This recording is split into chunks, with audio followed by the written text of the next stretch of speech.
Mr. McDonald, let's talk chicken. Are you aware that the public prefers the taste of Kentucky Nuggets to your chicken McNuggets by almost 3 to 1? No, sir. And is your McChicken sandwich made with the Colonel's secret blend of 11 herbs and spices? No, sir. So how do you expect to sell chicken? Toys! Lots of toys! Taste our best. $1.99 for the Colonel's chicken sandwich and fries, or Kentucky Nuggets and fries. Comes a time in every guy's life when, well, things begin to change. You know what I'm talking about, fellas? Suddenly, wheels means cars instead of skateboards. Look, let's broaden your horizons. It's time to move on. Instead of always reaching for that same old bag of potato chips, why not tear into a bag of nacho cheese, Doritos, tortilla chips? Bigger taste, bigger crunch. Here's a snack chip that bites back. Come on. Nacho cheese, Doritos. You're a man now. You can handle it. Come on. Crunch all you want. We'll make more. Dave, if you make a grilled chicken sandwich at Wendy's, they will come. They will? If you make it with a chicken breast, they will come. It has to be boneless. If you make it with lettuce and tomato. And honey mustard. And put it all together on a toasted bun, they will come. Call it Wendy's grilled chicken sandwich. Dave, I told you they will come. It's Wendy. I just can't figure out how she's doing it. For fun around here, me and the boys like to do something a little bit crazy. Put 2 kinds of cheese on a cheeseburger. For a wild new taste, head to the store for 2 kinds of cheese and lean ground beef. Cheddar and Munster. Crazy. Things do go bump in the night. There are boogeymen. Fortunately, Sealy's exclusive Posturepedic sleep system is designed to support everyone differently. More comfortably. To keep your night from becoming your worst nightmare.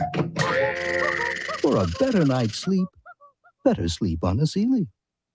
Wednesday. Marty, this isn't just about sex. No, I know. There's a little about sex, though, isn't it? It's sort of nice on the phone. It's a portable. I'll bring it with me. Things are really heating up. Anything but love after Doogie Hussey. When Reggie and I agreed to meet for breakfast, I didn't think I needed to say where. It could only be one place. Where else can you get this delicious bacon, egg, and cheese biscuit? So much for him.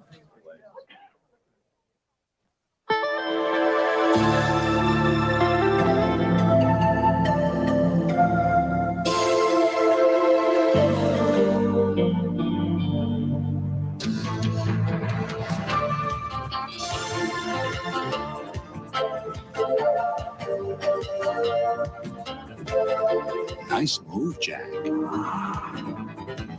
The Prelude SI with 4-wheel steering from Honda. Grandpa, you think you could have a party every time you come out with a new product? This is really nice. You don't have a party like this every night.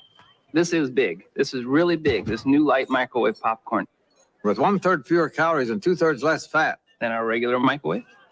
And it pops up more than any other light microwave. It's going to keep my figure just like it is today. Well, you're pretty good looking, Grandpa, you know. That's what Grandma says, too. Yeah. Not all of us can be as good looking as you, Grandpa. Oh, that's true. That's true. Look what's new at McDonald's. What is it, Dad? Let's just wait and see, huh? It's the stars of Walt Disney's classic movie, 101 Dalmatians and a Happy Meal for just $1.99. There's Lucky or Pongo. The Colonel with Sergeant Tibbs. Lucky, get down. Or Cruella DeVille. One toy each week when you buy your kids a $1.99 hamburger Happy Meal. The movie is only at theaters. The Happy Meal is only at McDonald's. Does your man control you? Next salad.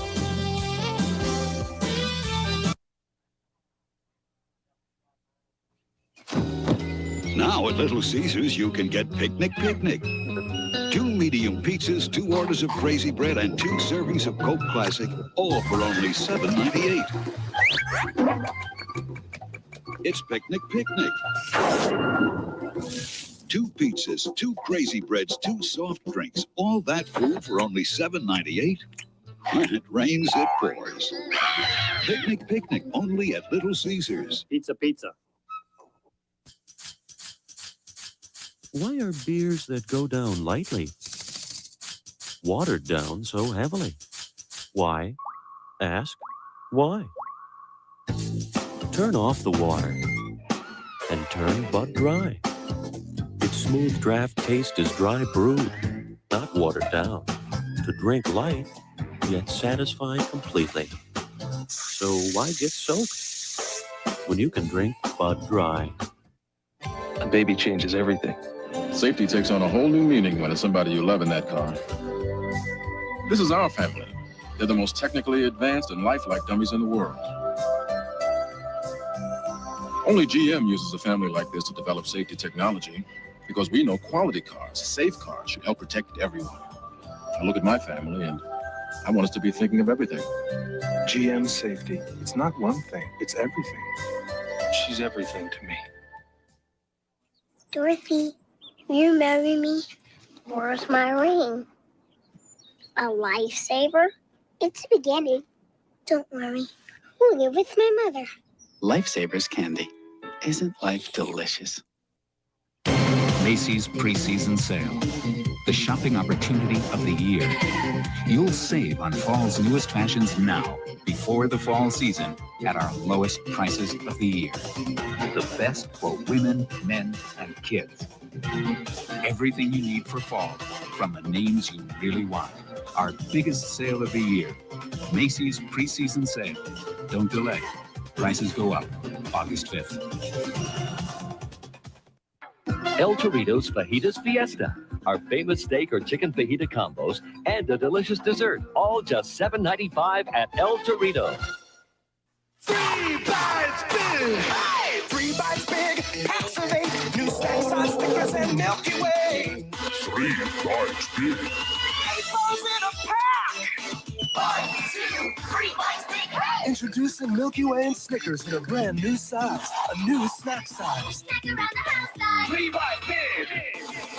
3 bites big, packs of 8, new snacks on Snickers and Milky Way. 3 bites big, packs of 8, new snacks.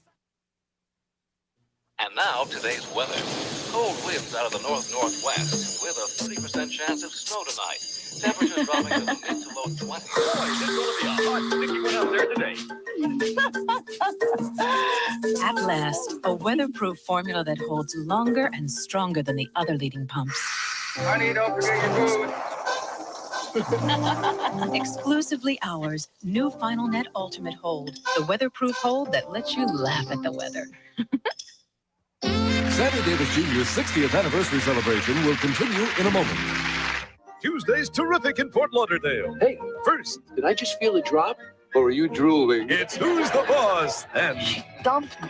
I'll snap out of it. She said I was suffocating her. I thought she wanted to be suffocated. The Wonder Years, Tuesday. This is what American Airlines does better than anyone else.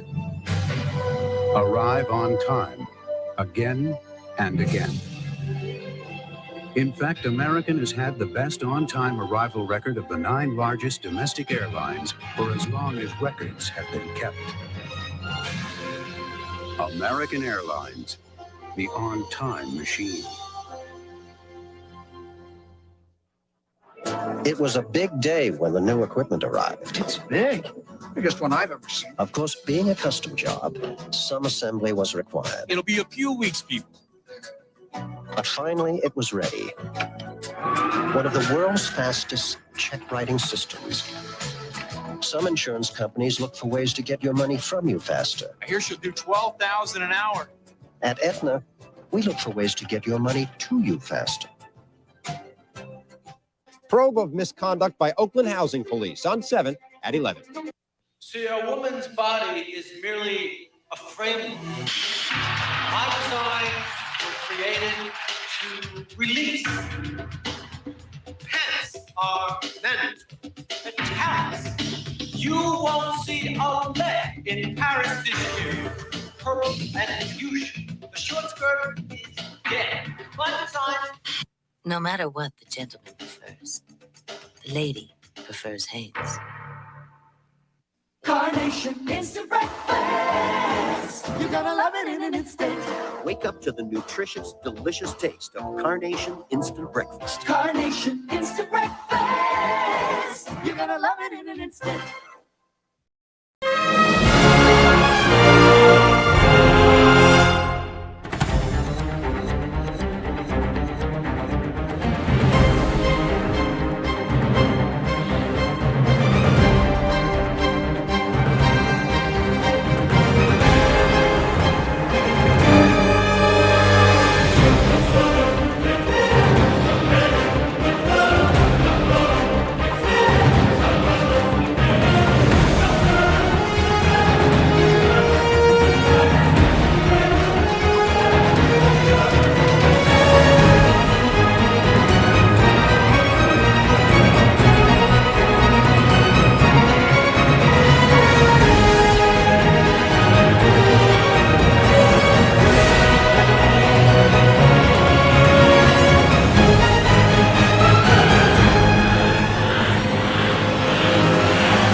Welcome, everyone.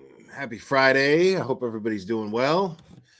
Hope everybody's having a nice start to their weekend. Yeah. So the tonight is going to be just silliness. I don't even know how long I'm going to be on here. We're just going to go over some stuff. I just felt like hanging out with you guys. I didn't want to veg out in front of the TV. And I got caught up on my Law and Orders that I DVR every week. I'm all caught up on that. And and I realize right now that Memphis is in a very, very fragile state, and rightfully so. And so definitely prayers going out to the people of Memphis. And I'm gonna go over that footage tomorrow. Like I said, tonight there's a lot of other channels that have been going over that stuff. Yo, what's up, General Zod's Fandom Zone? What's up, dude? Long time, buddy. It's good to see you. Thank you, man. Make sure to subscribe to General Zod's Fandom Zone if you're interested in the updates and the ins and outs of Hollywood and whatnot. It's good stuff. General Zod's a good dude. Kneel before Zod. I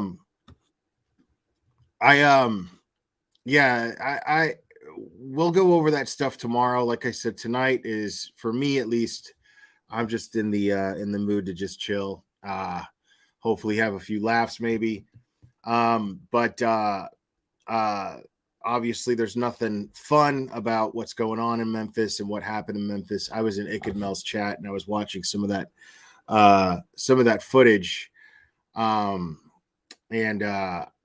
it was very disheartening to see, and very disappointing in the state that we're in right now as far as what's going on in as far as James Blonde 007. Thank you so much. Come visit me in Cross Lanes. I don't see myself going over there for any reason. Hey, right on. You got promoted at your job. Congratulations, buddy. I don't see myself going over to Cross Lanes. I don't have any more people there. There's really no reason for me to. But if I'm in the neighborhood, I'll say hello for whatever reason I might be there. But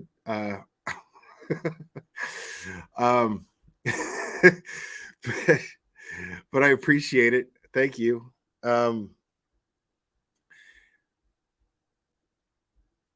Yeah, that footage is definitely real brutal. It's definitely very disheartening, very disappointing. And that poor young man who lost his life. I can only imagine what his parents are going through and what his family's going through. So I know a lot of people are talking about that tonight. I get that. Like I said, we're gonna go over that stuff tomorrow. And I really honestly didn't know how to process it, because the body cam footage, I couldn't really tell much of it. I couldn't really see what was really happening with it, and what was on it. But but there's I guess like a traffic cam maybe, or a street cam that picked up very clearly what was going on there, and it was really, really disgusting.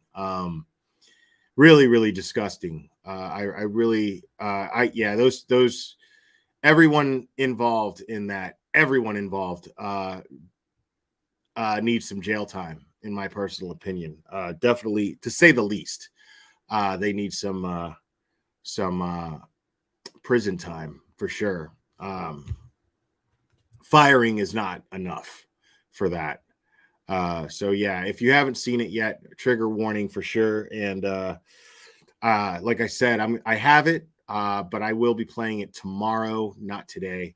And I'll give my thoughts on that sometime tomorrow. But tonight, we're gonna try to just focus on the silly stuff, and try to have some fun. I couldn't find this shirt for like ever, y'all. Off the subject, I love this shirt. It's the most comfortable shirt that I own. I don't know if you guys are Seinfeld fans, but the first season of Seinfeld, Jerry's got a he's got a shirt that he refers to as Golden Boy that he's had for over 10 years. That is this shirt to me. This shirt is worn down. But it's been very good to me, and it's extremely comfortable. And I absolutely love this shirt, just because of how comfortable and light it is. It's so nice.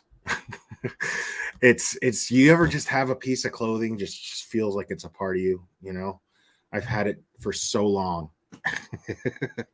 And the fact that I've had it as long as I have, and that it's been as good to me as it has, man, yeah. So when I put it on after showering after the gym, I was just like, oh yeah.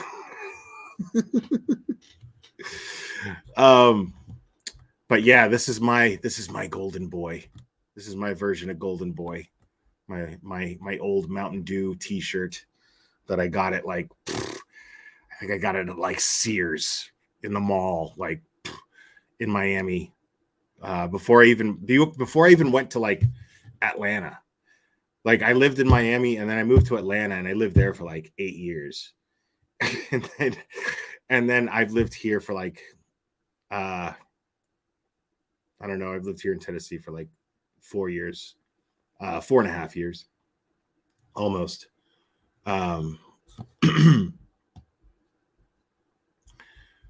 Yeah, no, I bought this shirt. You remember I was telling you guys about how I went to the mall because I don't go to the mall to buy clothes, man. You know what I mean? Like I don't got it like that, And so I was dating this girl, and she was like an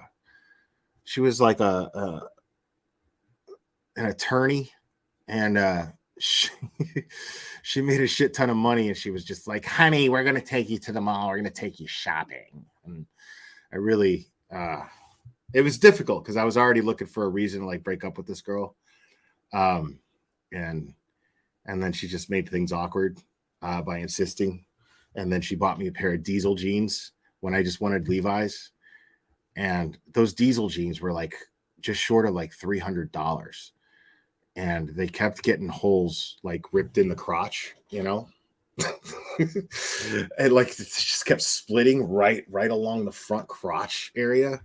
I've never seen jeans do that before. So like, because they were so expensive, I just kept taking them to get like patched and like sewn up to this alteration place. It would cost me like $10 every time. until it just got to a point where you just couldn't do it anymore, and then I got rid of them.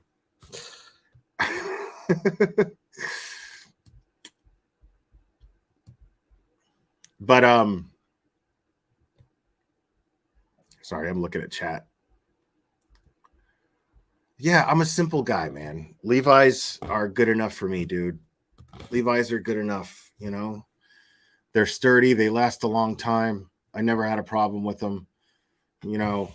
And they're, you know, you're not going to spend more than like $80 for them, you know, and they're going to last you forever, you know, as long as your weight doesn't fluctuate drastically, you know.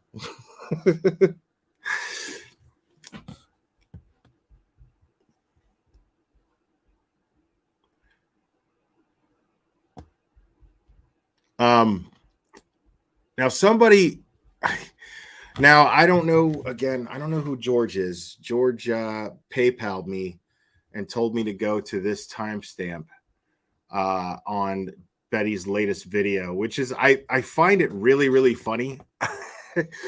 Like Betty is taking it upon herself to stream the Alec Murdaugh case. She still keeps calling him Alex Murdaugh.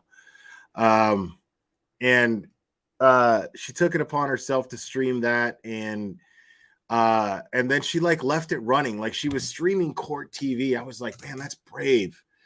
And I was texting with somebody, and I was thinking, man, that's fucking brave, you know, because court TV loves to strike people, and she left that shit just running while she went to like God knows where, got in her car, and just left the shit. And she just left the shit like streaming. I was like, what is this lady doing? She's just asking for a strike. Well, she got thrown out of another courtroom. She got thrown out of the one in Georgia, from what I understand. I'm not 100% on that, but what I do know is that she posted a pic from inside the courtroom, and then she was no longer streaming from the courtroom or posting any pics from inside the courtroom, and she was no longer ever in the courtroom. So I'm guessing that, yeah, she got booted for taking pictures inside the courtroom, which you're not allowed to do. And they were told, she was told you're not supposed to do, which I find really funny. Agreed, Emmy Headstone. Agreed. For having a law degree, she isn't very lawful. No, she is not. Bro, like, she straight up looks like she's about to like axe up a whole family in a Stephen King movie. Like the lighting, everything right there. It's like, why does she see how does she see how insane she looks? She's definitely got the Kathy Bates misery look going on. Full effect right here. Full effect. The defense is needing time to prepare. This witness is very much damaging to their case. Tore this case apart today. No more for today. Is the jury sequestered? No. Okay. You got to understand, okay? This is a criminal trial, okay? And the defense doesn't have a case. The defense isn't supposed to have a case. The defense is not required or ever focused on building a case. What they are focused on is tearing down the case of the prosecution. The prosecution has the case. The defense's job is to destroy the prosecution's case, not build their own case. Okay. So you're already not making sense. Oh, this is the honor system. They're asked to go back and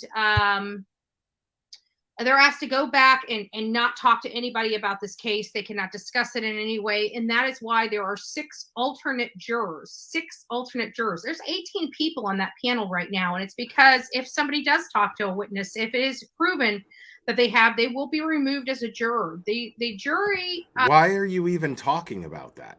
Like, where is there any threat that a juror is going to screw up and talk to a witness? What are you talking about? I think is taking. As far as, listen,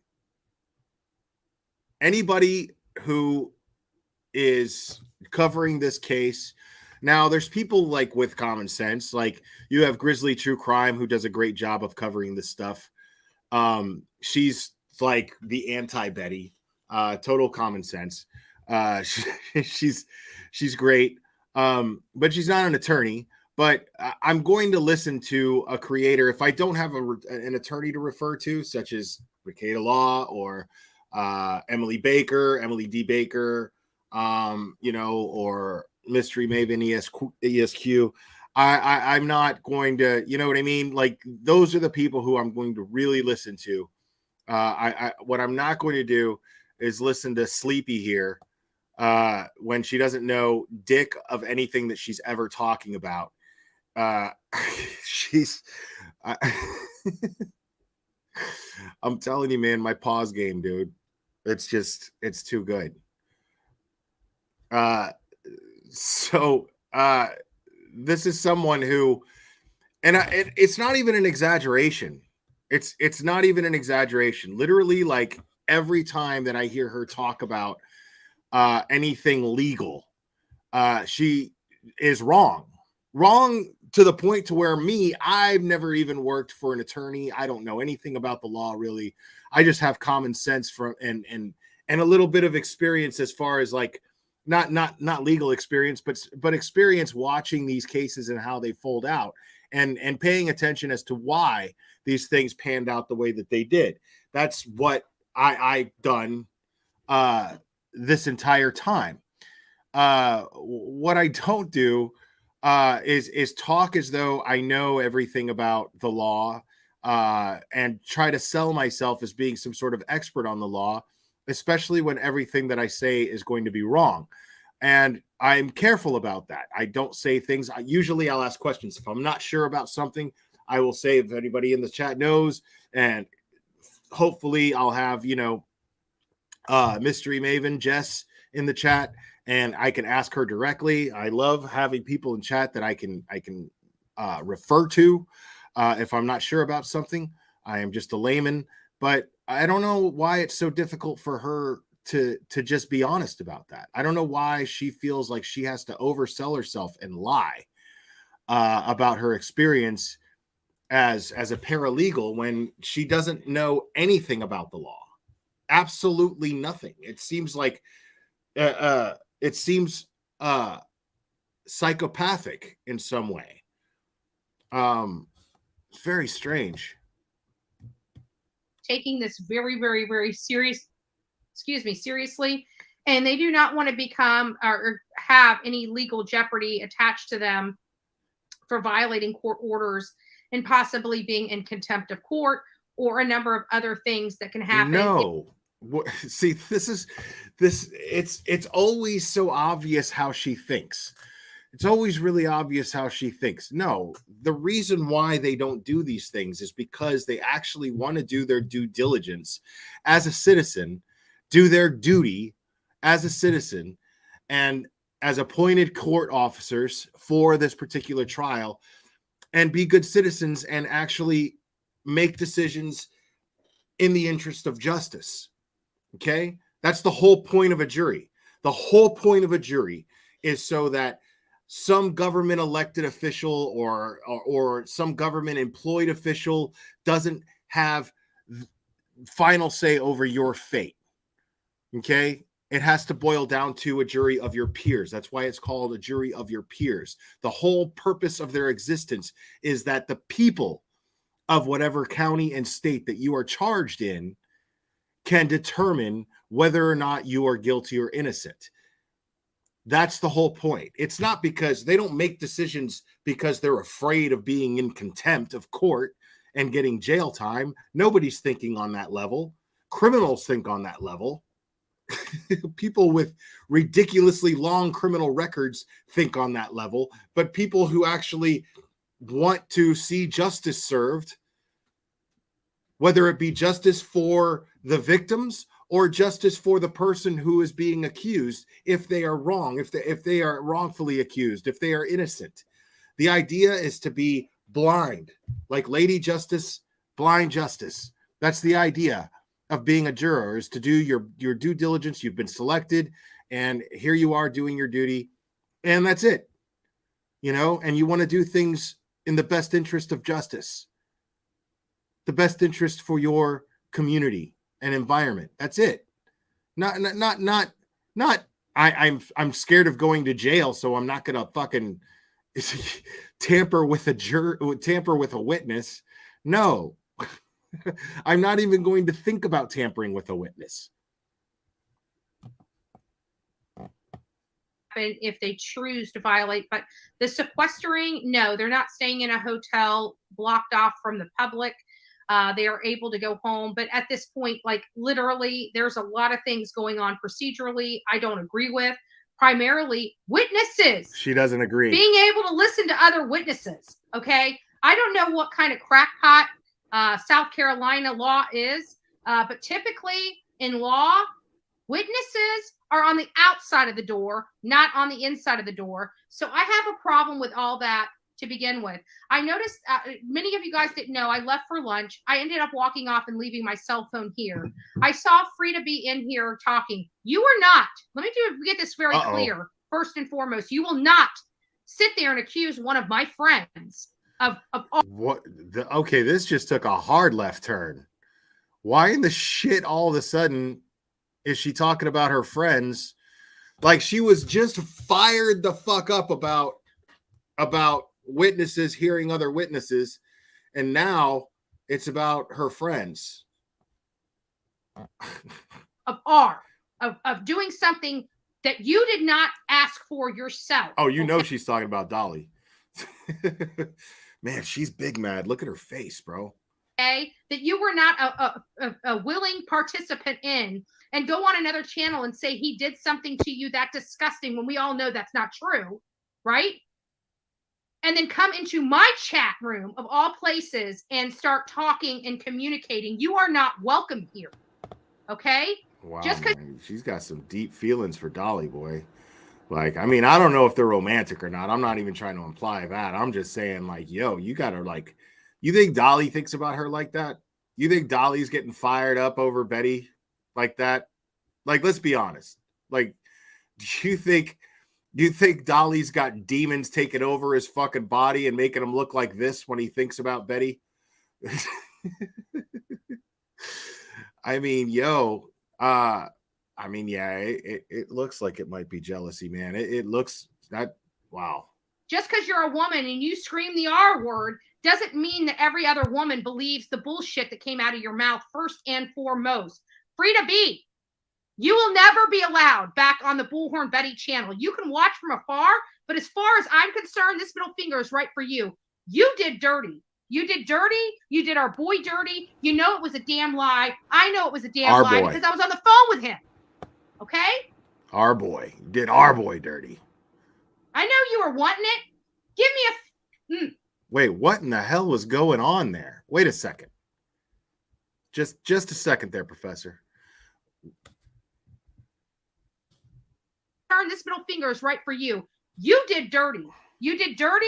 You did our boy dirty. You know it was a damn lie. I know it was a damn lie because I was on the phone with him. Okay? I know you were wanting it. Give me a... Okay, wait. We're not going there. Is she saying, okay, yeah. Yeah, I'd pump the brakes right now there, Strangler. Because yeah. Why were you on the phone with Dolly while he was engaged in something that you claim to be consensual? Why were you on the phone with him while it was happening? Is that what she just said? I'm going to play it again because I want to be fair. Damn lie. You did dirty. You did dirty. You did our boy dirty. You know it was a damn lie. I know it was a damn lie because I was on the phone with him. Okay? I know you were wanting it. Give me a... Wow. We're not going there. We're not going there. Wow. Wow. So wait a second. Now, how could he, because I mean, I don't like to censor myself. How could Dolly have raped somebody or been in a sexual situation, consensual or not? Right? Why was Betty on the phone with him while this was taking place? Because I don't think that rape can actually happen over the phone. I think that obviously, yeah. I mean, you could be on a video chat with somebody and somebody could whip out their junk and then that's not called for. That's definitely assault to some level, but it's not rape. You know what I mean? But it's definitely assault to some degree, I would think. If it's not consensual, if she didn't ask to see it, then, that's not okay, obviously. But why were you on the phone with him when... Because you just said that it was consensual. You said you sounded like a fucking frat boy. And you're saying, I know you wanted it. I was on the phone with him. And I know you wanted it. What does that mean? Because let's put it like this. Let's just say Betty's telling the truth. Okay? Let's just say this psycho hose beast right here with the look of straight fucking horror in her eyes, like straight fucking rage in her eyes right now. Let's think for a second. Let's just assume that Betty's telling the truth. Let's just assume Betty heard the whole damn thing, and let's assume that that she's telling the truth, that it was absolutely consensual and blah, blah, blah. Now, the way that she just stated, I know it was a lie because I was on the phone with him. Do you think that she knew that Betty was on the phone? Because that right there would also be considered somehow sexual assault to some degree. Did this person consent to Betty listening in on some sort of sexual exchange between Dolly and this person that she's calling out in her chat? Oh, August Moon, I know she's lying. I know she's completely full of shit, but she'll lie without thinking about what her lie is. See, what I'm saying is I don't believe it. I'm not saying that I'm not saying that's actually what happened, that she was on the phone while Dolly was engaged in some sort of sexual act in person with this person who's claiming to have been raped. I don't know. But I mean, you're not even thinking it through. Like, you're lying, but you're not even thinking it through, because that lie right here just brought us all to the conclusion that Dolly, even if it was consensual, I don't think that the person that Dolly was engaged with physically had consented to you being a voyeur in this situation. Yikes, Betty. Going there, but you're not going to ever be in my chat room. And I'm so sorry that she thought she was comfortable enough to come on Bullhorn Betty's channel and think that I was okay with her being over here socializing. No, I have integrity, baby. And he's still my friend. And you are a lying sack of shit. So take your old ass and move on to a different channel. Go to those cockroach channels, because that's where you belong. And, I gotta say, again, and I've spoken on this before, I still have not seen any solid evidence that Dolly has assaulted anyone. Okay. Now, I'm not saying that he hasn't. Okay. But I've made it very, very clear that I am fair. It doesn't matter who I'm talking about, doesn't matter how I feel about somebody or what my opinions are on somebody. If you're going to accuse someone of something like that, you better be able to prove it. If you're going to just throw accusations like that out at somebody, you need to be able to prove it to some degree. You need to be able to you need to have filed charges, and you need to stay off of YouTube. Now, I'm not saying not to expose the person. If you could prove it, knock yourself out. But to just claim these things and then show up in people's chats who you know are friends with him in some way, shape, or form, or you suspect that they are engaged in something on a romantic level to some degree, that's not a good look if you're an accuser of something as heinous as rape. Because if you're traumatized from this rape, you want nothing to do with this person or anybody where this person might show up in the chat and interact or anything of that nature. I don't see someone who's claiming to be traumatized to be trolling chats to where Dolly has been known to frequent. If the person you're accusing has traumatized you this much, you wouldn't risk interacting with this person in any way, shape, or form. Most people who have been traumatized in some way would avoid it at all costs. So I don't know what happened, but I do know that whoever these women are, how they're going about trying to convince people that these things took place, they're doing it wrong. They're doing a bad job. And it really sucks, because what bothers me is if they're telling the truth,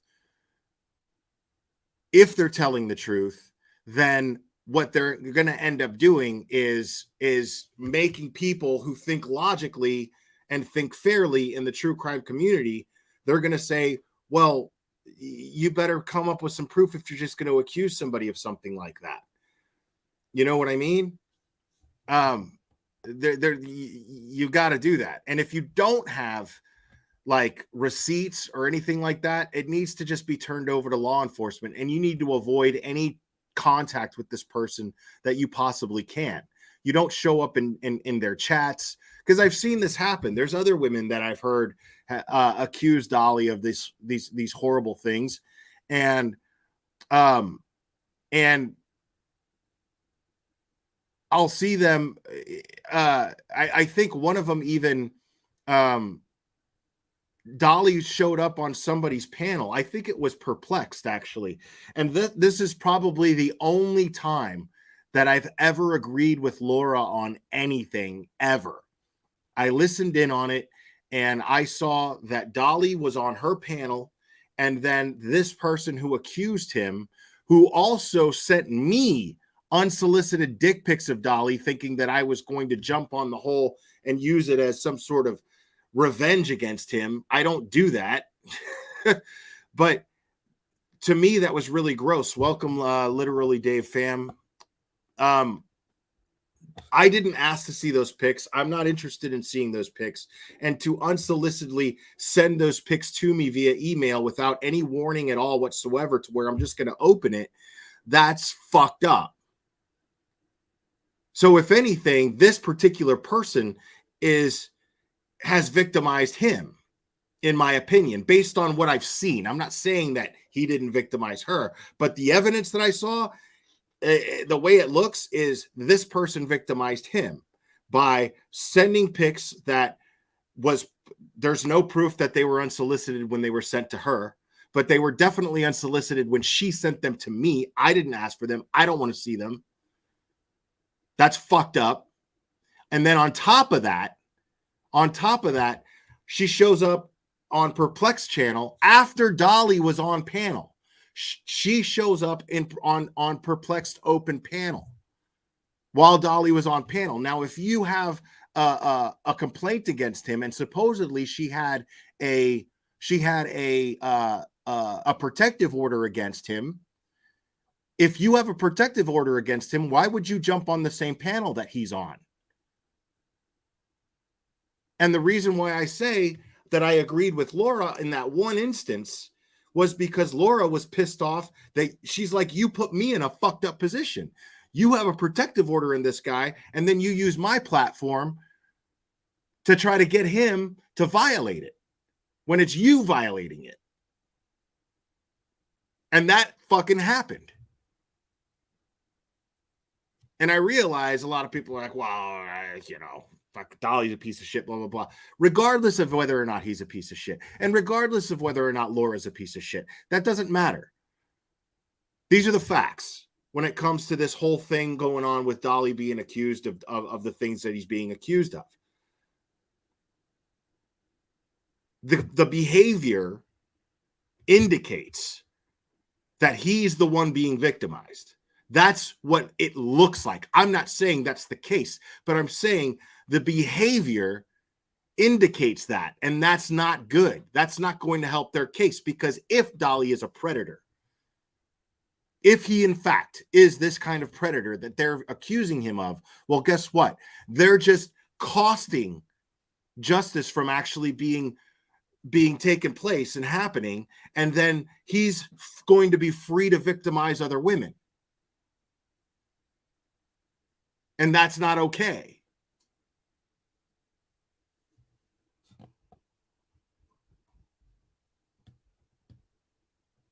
SoFlo, Mama, were you on by chance? Did you come in here by chance? Because there was somebody in the back chat before I broke Lisa for lunch. Maxwell, exactly. Frida B. She was in here commentating and hanging out with the people over here on my channel. She's not welcome here.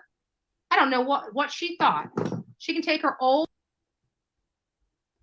Do I receive unsolicited nudes too? Let me put it like this. It has happened. It has happened. I'm not a fan of that happening, if I'm being very honest. But you know, I'm a guy, and it doesn't offend me, and it doesn't traumatize me in any way. It's just something that I just move past, and I'm just like, okay, you know. But yes, it has happened. But it's not something that that I encourage. So please don't. I prefer that you did not. Thank you. Patricia Sell, thank you so much. Will, your chat is funny as fun. Yeah, I know. I love my chat. Thank you. But yeah, I mean, I'd prefer, you know, you know, I'm a fan of genuine intimacy. You know what I mean? Like, where's the intimacy in just like putting me in this really fucked up position where I open a message and, you know what I mean? And I'm just like, what do you expect to happen from that? You know what I mean? Like, what do you expect? What result do you expect? Now, I'm not saying that I have not engaged in online, you know, I mean, it's 2023, people. It happens. You know, I'm not saying that I have not, that I'm above that, and I'm not that I have not engaged in things of that nature. But when it's just like, hey, look, you know, here's my cooter, you know, yeah, that's already a turnoff. Like, pump the brakes. Pump the brakes. Old hippie ass. The lady that doesn't want anybody knowing her address, baby, I know who you are. I know your address. Don't make me show up on your front doorstep, but you will never be here in my chat room again. So move on. So here we are threatening. So somebody shows up in your chat. Why don't you just fucking block them? Like, what is the whole, I don't understand how she always goes to this point. There's always a physical threat. Don't make me show up to your doorstep. If anything, and how stupid are you by doing that? Like, if anything happens to this person, the first person they're going to look at is anybody who openly threatened her. And here she is on a video that has 6,000 views already. 6,000 views where she says, I have your address. Don't make me show up to your doorstep. If anything by anybody happens to this person, she's going to be the number one suspect. She just outright threatened this woman. I mean, what in the fuck? How stupid are you? And I mean, who the fuck is like really like Dolly is that guy that you want to like actually risk your freedom over? You know what I mean? Like Dolly's worth it? Really? Okay. Okay. Go back to Missa and you know, do what you do over there. Do what you do best.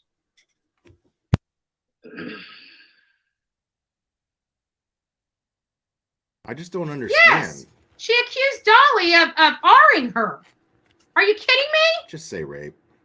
You We're all wanted him to grown-ups. come to you so you guys could go to the Upchurch concert. You had never have been to the Upchurch concert if it wasn't for him. You both got entirely too intoxicated, and because he pulled your wrench because you were being a freaking loudmouth bitch, you decide to go on her channel and disparage that man that you know doing things you know he would never do. Yeah, ain't happening, babe. You got the wrong freaking chick. You got the wrong chick. And to think that you can come over here and hang out with my people and me, what the F do you think you were doing? I just saw that name. I about came unfreaking glued. You guys have no idea. I thank God. I'm chill right now. Thank God. Like, what kind of people are like going to an Upchurch concert and getting so fucking hot and bothered? You know, like what? I just can't. I can't see. I mean, I guess it's just my taste in music. I can't see an Upchurch show being an aphrodisiac. You know, like I just don't see getting turned on. You know, I'm with a girl and I'm just like, oh my God, you so hot because fucking Cuck Church was on stage going, what's up, skins? What's up, skins? I just don't, I'm not buying it, dude. I don't understand how how Upchurch's music is in any way like an aphrodisiac of any kind whatsoever. Like, who's fucking bumping uglies at an Upchurch concert? God, because there's some things for that old bitch I'd love to do. So without further ado, I'm gonna backtrack that sounds like pure jealousy right there. Yo, my pause game is just killing it, bro. What? I just don't get it, dude. Like, I mean, this isn't like, because I'm trying to understand Dolly, dude. You know,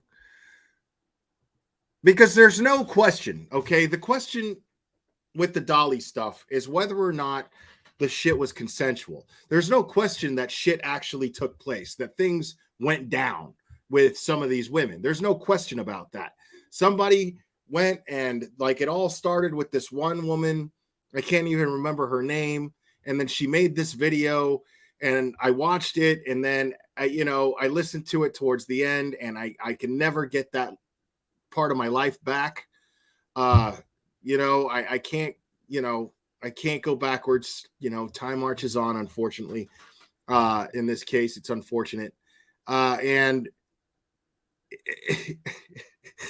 I just listened to Dolly like talking dirty to some girl, like voice messages. I would assume are like Facebook Messenger voice memo messages. And they were really gross. You know what I mean? Like just listening to like this dwarf, this balding, mangy bearded dwarf sit there and be like, come on, baby, why don't you take off your pants for me? Take off your pants for daddy. You know I like it like that. Dude, it was gross. Like it was gross as fuck. Like I was like, why does she think that we need to hear this? Now I understand to a certain degree if it's just like he's just whipping out his junk, nobody asked him to see it, blah blah blah. You got proof of that? Cool. Great. Turn it into the cops. You know what I'm saying? But why did you make this video? Because again, that's more evidence, because it didn't sound like it was unconsensual. It sounded like people were exchanging voice messages, and he was the one sending voice messages, and they were sounding gross because it was him. But there was no indication that there was something unconsensual going on. You know, it just seemed like a private conversation that I wish that I had never fucking had to listen to.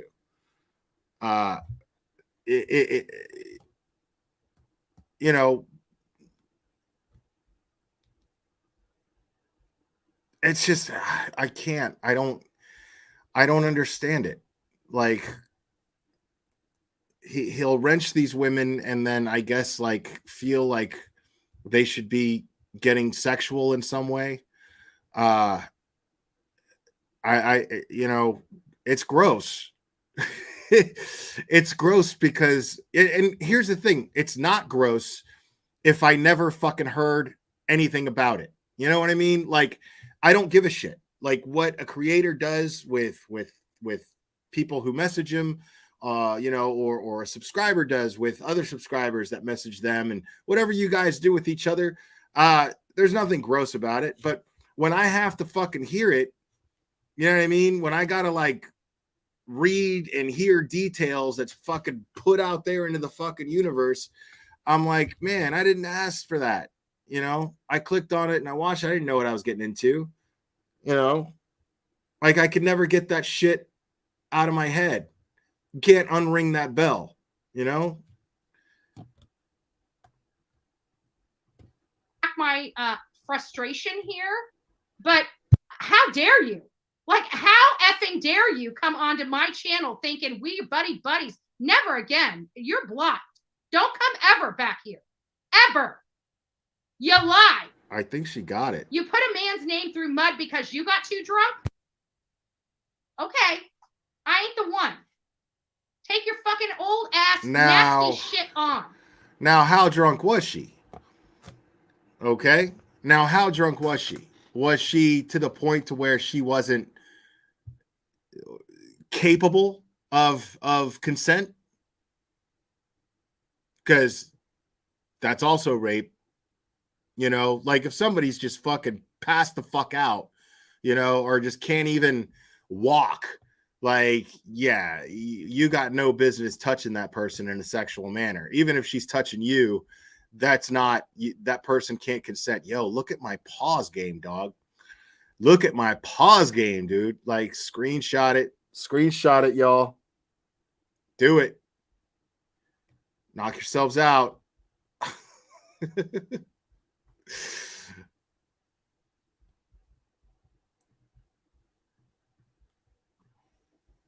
What the hell was she thinking? You got some freaking nerve, girl. You got some freaking nerve. You're lucky you're not my best friend. Or my neighbor. You're definitely not my best friend. But you're lucky you're not my neighbor. Wow. Take your granny panties down that road. Kick rocks, lady. Kick effing rocks. I mean, you sound like a jealous spouse right now. Straight up.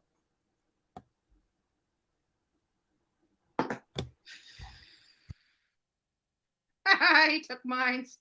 I didn't mad. I laughed, right? Right, exactly. Like she decided to go over on Mrs. Team and concoct this whole R scheme. Oh, he did this to me while I was drunk. Are you kidding me? You're old enough to know better, girlfriend. Don't play me for a fool. Don't play me for a fool. Free to be, MJ. Free to be. Nasty ass old hippie bitch. Probably doesn't even wash her coochie. Coming on my channel after accusing my friend of R-ing her. No. You know it didn't happen. Oh, and then somebody pressed her. Why don't you call law enforcement? Oh, I'm not going to get them involved. Well, of course you're not, because you're a freaking liar. I mean, if she actually said that, like that's, yeah. I got to tell you guys, and I know that the majority of my of my subscriber base are women. And I know I don't need to tell you guys this, but I would be remiss if I didn't make it abundantly clear. If you are assaulted, please report it. Please report it. Now, you have the right to do what you want.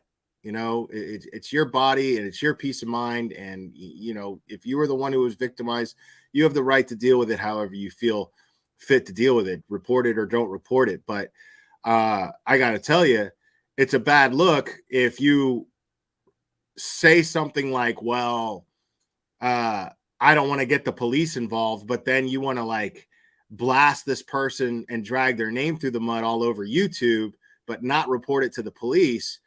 There's something that it's a bad look. It doesn't, it's sorry. That dog just don't hunt. So be careful. She sure the hell did do him dirty. Listen, I don't care what anybody says. I mean, whether Dolly and I are fighting or not, I have integrity. You ain't coming on my chat. You know? You don't have love Dolly. integrity. At the end of the day, he's my friend. You know? But no, he ain't coming over here. This ain't your place, baby. This ain't your place. I will tear your ass up. I will chew you up and spit you out. Don't come over here again. Sorry. Ew. Like even her laugh. I'm so sorry. But even her laugh is like filled with hatred and anger. No, don't act like we're friends, chick. If I had my phone, you would have been blocked like a little minute ago. Don't ever come to my channel. We are not BFFs. You are not my friend. You do not belong here. Believe that. I almost spit my own coffee out when I saw her name in my. Y'all know what's coming. Y'all know what's coming. You out. Don't come over here again.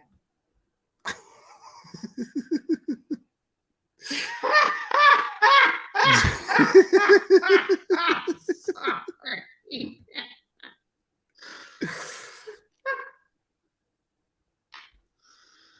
I'm so sorry. I'm so sorry. But no, don't act like we're friends, chick. If I had my phone, you would have been blocked like a little minute ago. Don't ever come to my channel. We are not BFFs. You are not my friend. You do not belong here. Believe that. I almost spit my own coffee out when I saw her name and that.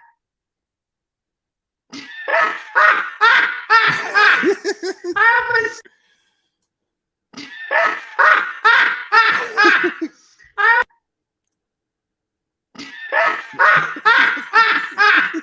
I almost spit my own.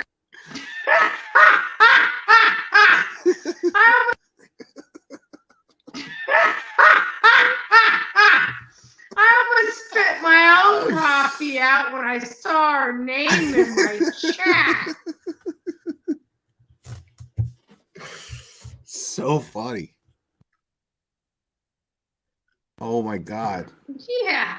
This lady's insane, bro. Like, you know, there are people that are truly are. And I sit there and advocate for them. You, my friend, are a lying. Let's hold it right there and back it up for a second there, Professor. No.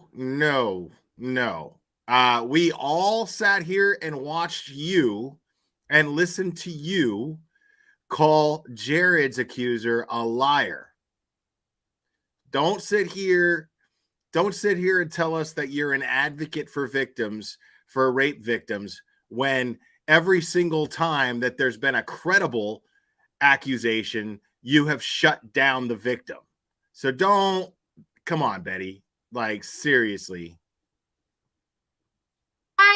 Piece of garbage. Take your hippie ass on. Go do those quaaludes that Dolly was telling me and Marissa to do and chill. What?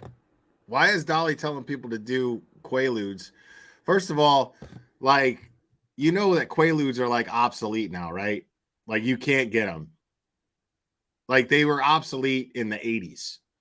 Nobody, like, they were they became a Scheduled 1 narcotic back in the early 80s and never manufactured again after that. There's no way, unless like you got a Wolf of Wall Street type situation where you have those things locked in a safe for like decades and just saving them for like the end of the world. Bad boy, thank you so much. Will, you're killing me. Yeah, nobody has Quaaludes, bro. I've never even seen a Quaalude, and I'm old as fuck. Chill the F out. But no, don't ever come to this channel again. Me and you, baby, are not effing friends. Are not effing friends. Go suck the knob of Missa. Netflix. Yeah. Right? Go. Missa. Netflix. Yeah. Right? Netflix. Yeah. Right? Netflix. Yeah. Right? Oh my God. Go over there. We ain't dealing with it. I got business to do over here, and it has nothing to do with you. I'm sorry. I cannot believe she had the audacity to be in my freaking chat. I'm like, my head just exploded. It just exploded. Oh my God, dude. It exploded. Hell is she thinking? All right, I'm done with my cussing and spurting and spittering this. I was just shocked because I left my and spittering this. I was just shocked and spurting and spittering this. I was just shocked because I'm spurting and spittering this. I'm done with my cussing and spurting and spittering this. I was just by cussing and spurting and spittering this. I was just shocked because I left my phone home, and the first minute I come back in here, I see her freaking name all over in the comments, and you're like, what? No, absolutely not. Take your dirty ass on. Oh my God, dude.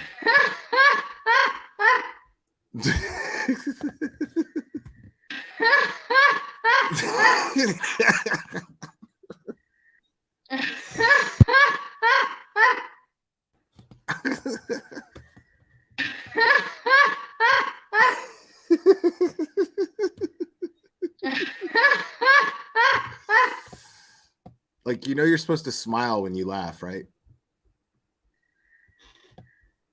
Oh my God.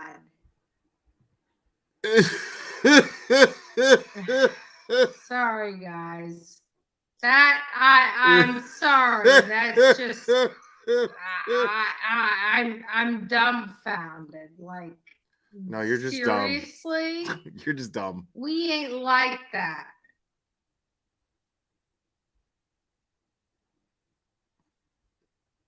It was Frida B in here. She was the one conversating. She's RFEE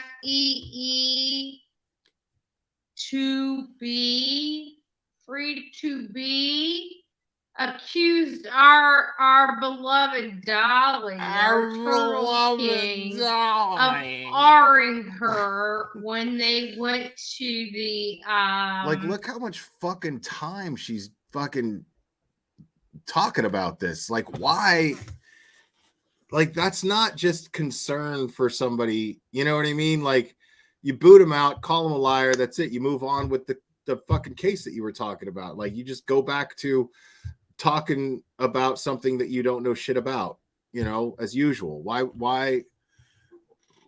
the entire, you know, lecture over this person? It's so weird.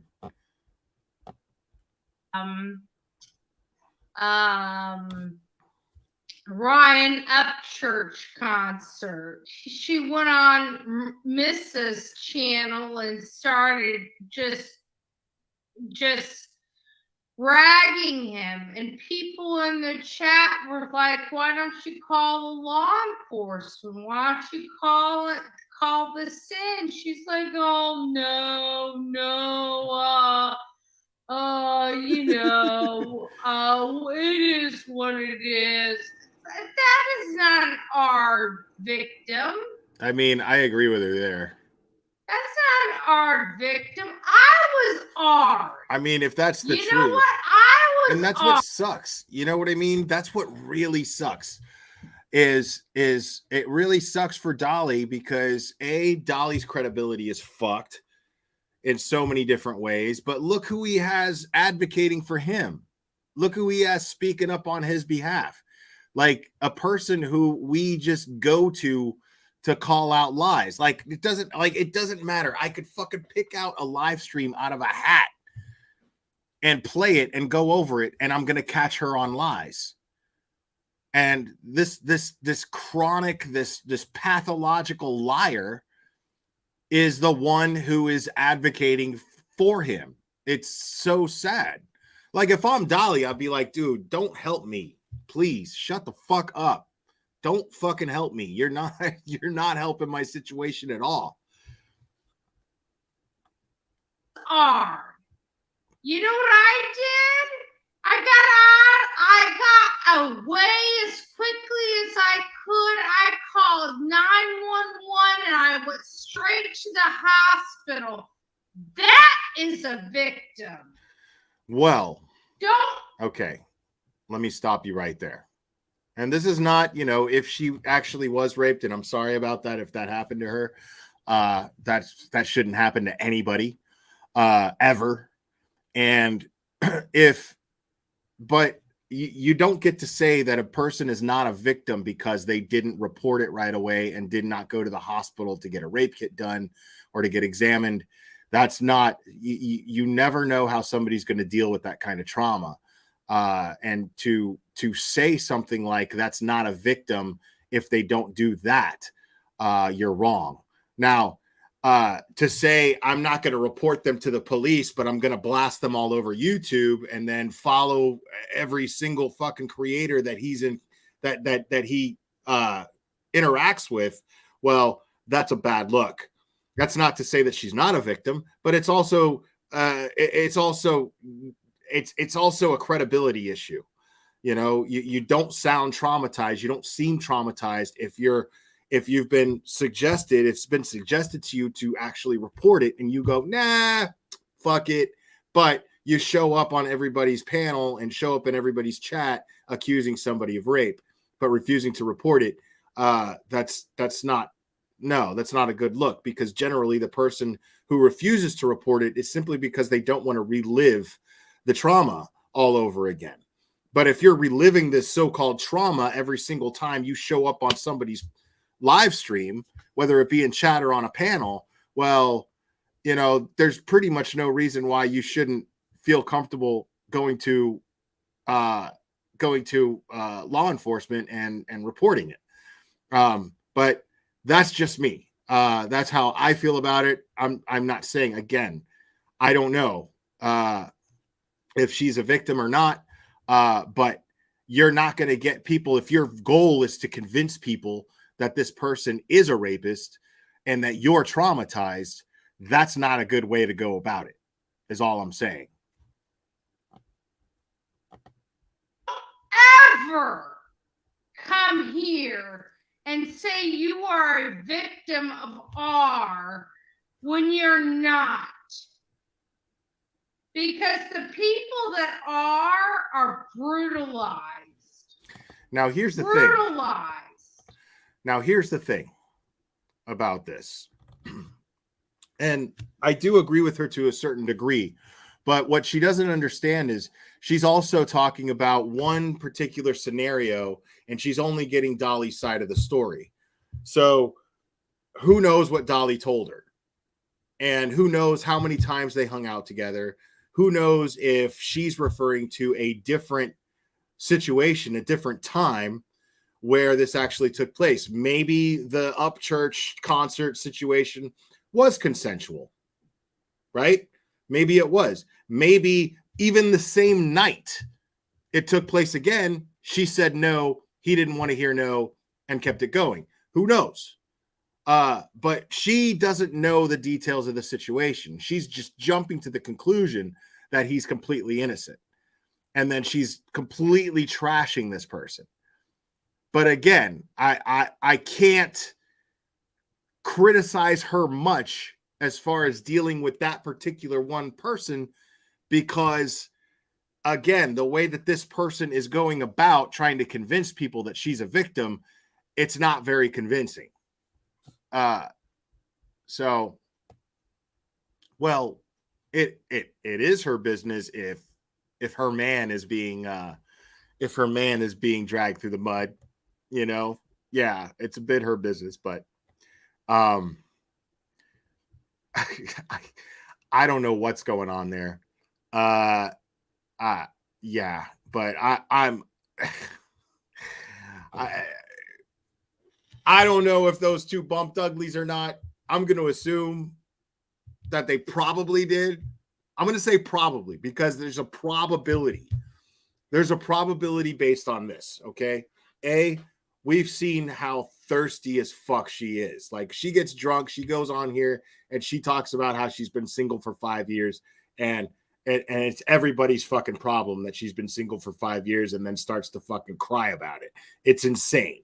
There's that on top of the fact that Dolly's got a fucking reputation for being sexual with literally any woman who even breathes in his direction. So, you know what I mean? Like, I'm not saying that the two bumped uglies. I'm saying if there's a probability, it's definitely leaning towards, yeah. That's all I'm saying. And the way that she's behaving kind of ups that probability meter a little bit more. Freaking game. And I'll be damned. Wait, what? It's not a freaking game. Oh, okay. And I'll be damned. I'll be damned. My channel, my rules. You don't like it. You know what? Doesn't even really matter at this point. It sure doesn't. I just cannot believe she had the audacity to be here. That's my biggest problem.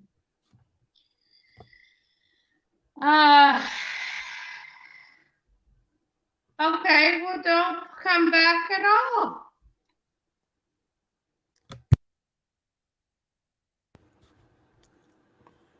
Bye, Granny T.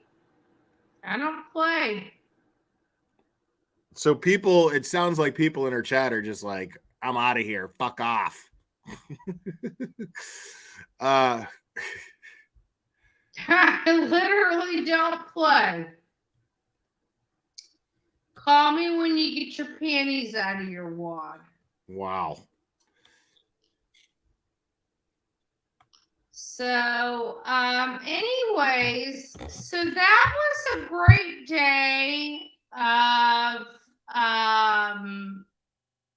all this stuff. But yeah, you guys have some problem with me. Granny T, you're gone. I don't care if you guys are members or not. I literally don't care. When I'm going off, change the channel. You don't have to tell people to change the channel. You don't have to tell people when the drama's over. I don't care. Kick on. Kick rocks. Literally. I don't know, Granny T. Like I'm done. I cannot believe she was over here. I cannot believe it. So, what was everybody's opinion about today? I thought today in the whole process, I thought it was really good. And this particular agent, this particular SLED agent, did an amazing job at, really honing in on a lot of details, and I can see the nervousness from the defense. They've got That's what when you put a law enforcement investigator who literally was directly involved in the investigation on the stand, they're probably going to be pretty thorough. Yeah, they're going to go into detail. Yeah. Like, of course they are. They're professionals. Like, chances are that somebody who was an investigator, I mean, that's part of the job. Part of the job, and a big part of the job. One of the biggest parts of the job is actually being able to testify in court. Okay, you conducted your investigation, you found this evidence, you found that evidence, and you present it to the DA. The DA says, okay, I have enough. I think I have enough to convict. Go out, pick them up, arrest them, lock them up. And then if that person pleads not guilty, well, then they go to trial. And guess what? That really big part, that other really big part of that investigator's job is testifying in open court as to what they found and explaining the evidence. Of course, they're going to do a good job. It's what they do every time they make an arrest. Dude, every time you get a traffic ticket, okay, you either pay it or you fight it in court. And guess what happens? If you fight it in court, that officer that issued the ticket is going to be there, or your ticket's going to get thrown out. If you show up to court to fight your ticket and your officer that wrote you the ticket doesn't show up to court, then the ticket gets thrown out. It's done. So, like, that's their job. Even down to a traffic officer, even down to a uniformed police officer who's giving out traffic tickets, their job is to show up to court every time. Got a lot to overcome. They'll need this weekend to prepare for cross-examination because she was such a star witness. Okay. They don't necessarily need the entire weekend to prepare for cross-examination. If you work in court and you prepared all of these cases, Betty, look at this pause game, bro. I've got the best pause game, I'm telling you. All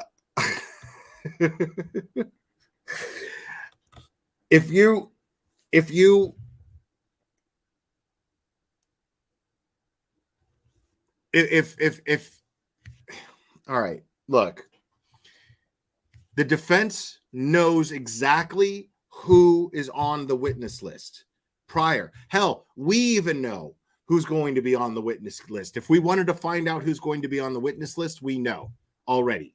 Prosecution presents their case. They enter certain things as evidence, and then the defense has ample opportunity already to discredit these witnesses, to work on the discrediting of these witnesses, to already think about their cross-examinations. They already have that. Once they see the witness list that they have before the trial even begins, which the trial has very much already begun. We're in day 3.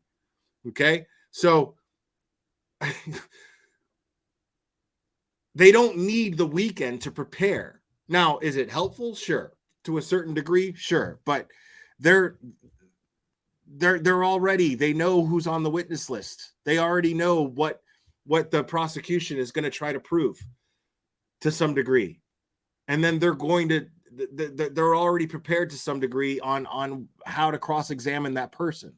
They already know. They're not, oh shit, big shocker. They're not surprised like you are as to who's on the witness list. Like, what are you talking about? Witness today that I really think this did a lot of damage to the Alex Murdaugh case. I really do. It's Murdaugh. All these witnesses so far, for the prosecution, like, have really. So she streamed this shit for 9 fucking hours, okay? And she still can't pronounce this dude's name. Murdaugh. No, dude. Like, the G is not silent, okay? It's pronounced Murdoch. Murdoch. That's what it's insane. Like, how have you not picked this up? Really laid the foundation for this case. There's been a murder. And why we all believe Alex Murdaugh is guilty of this crime. Now, granted, we're not even through. We're not even. How did they give the analogy on law and crime yesterday? Yesterday was like the first inning out of 9, and I've got to say, like, as we're rolling baseball into analogies. the second inning, the prosecution is still hitting these balls out of the park. Oh, you're welcome. Out of the park. Oh, you're welcome. Out of the park. Oh, you're welcome. Oh, you're welcome. Oh, you're welcome. Oh, you're welcome. Oh my God, dude.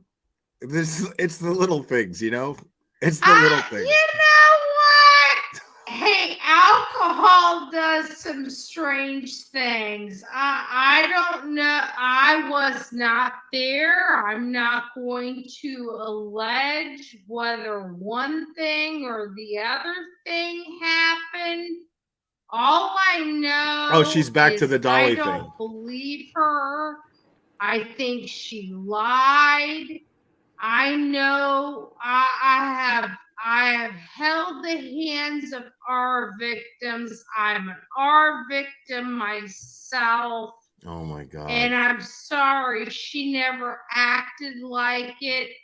How do you say somebody R'd you and then still be in their chat, being their mod for months later until they take your wrench, and then all of a sudden these allegations come up. Give me an effing break. You are a piece of garbage.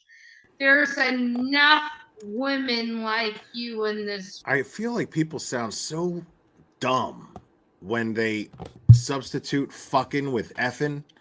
Just say fucking, you know? Give me a fucking break.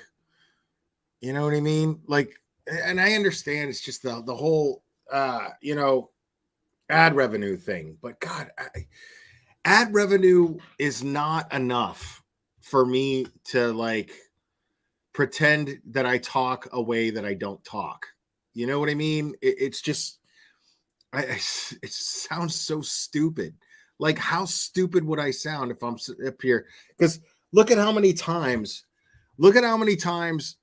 she's gotten drunk and just started cussing up a storm, right? Look at how many times she's done that. You know, like, we know that she is a cusser. We know that she is a foul-mouthed, crazy person. We know this. There's no denying that. It's everywhere. Clip channels, like every clip channel's clipped it. And so now it's just so crazy when you sit here and I'm sorry for cursing. Like, no, you're not. No, you're not. That's how you talk. Just accept that that's how you talk. This world, we didn't need another one. So you just go back to your trailer park and I'll be just fine. And for all the people that own trailers, I'm sorry. I'm not trying to be disrespectful to you. Except you are. But like, so she throws out the trailer park thing as an insult, and then she's like, I'm not talking about those of you that actually live in trailer parks. Just saying.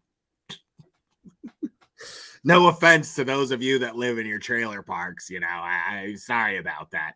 I just like to throw it out as an insult to people who don't live in trailer parks, because I like to make them out to be worse than they are, because I see people who live in trailer parks as an insult.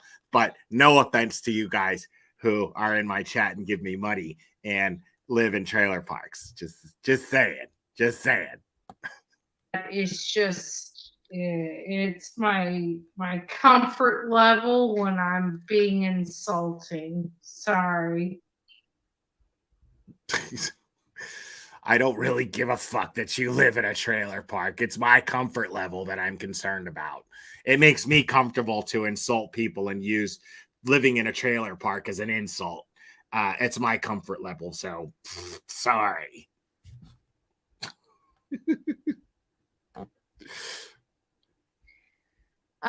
Today was strong. So Figs, let's just go down through some of the comments that you guys have.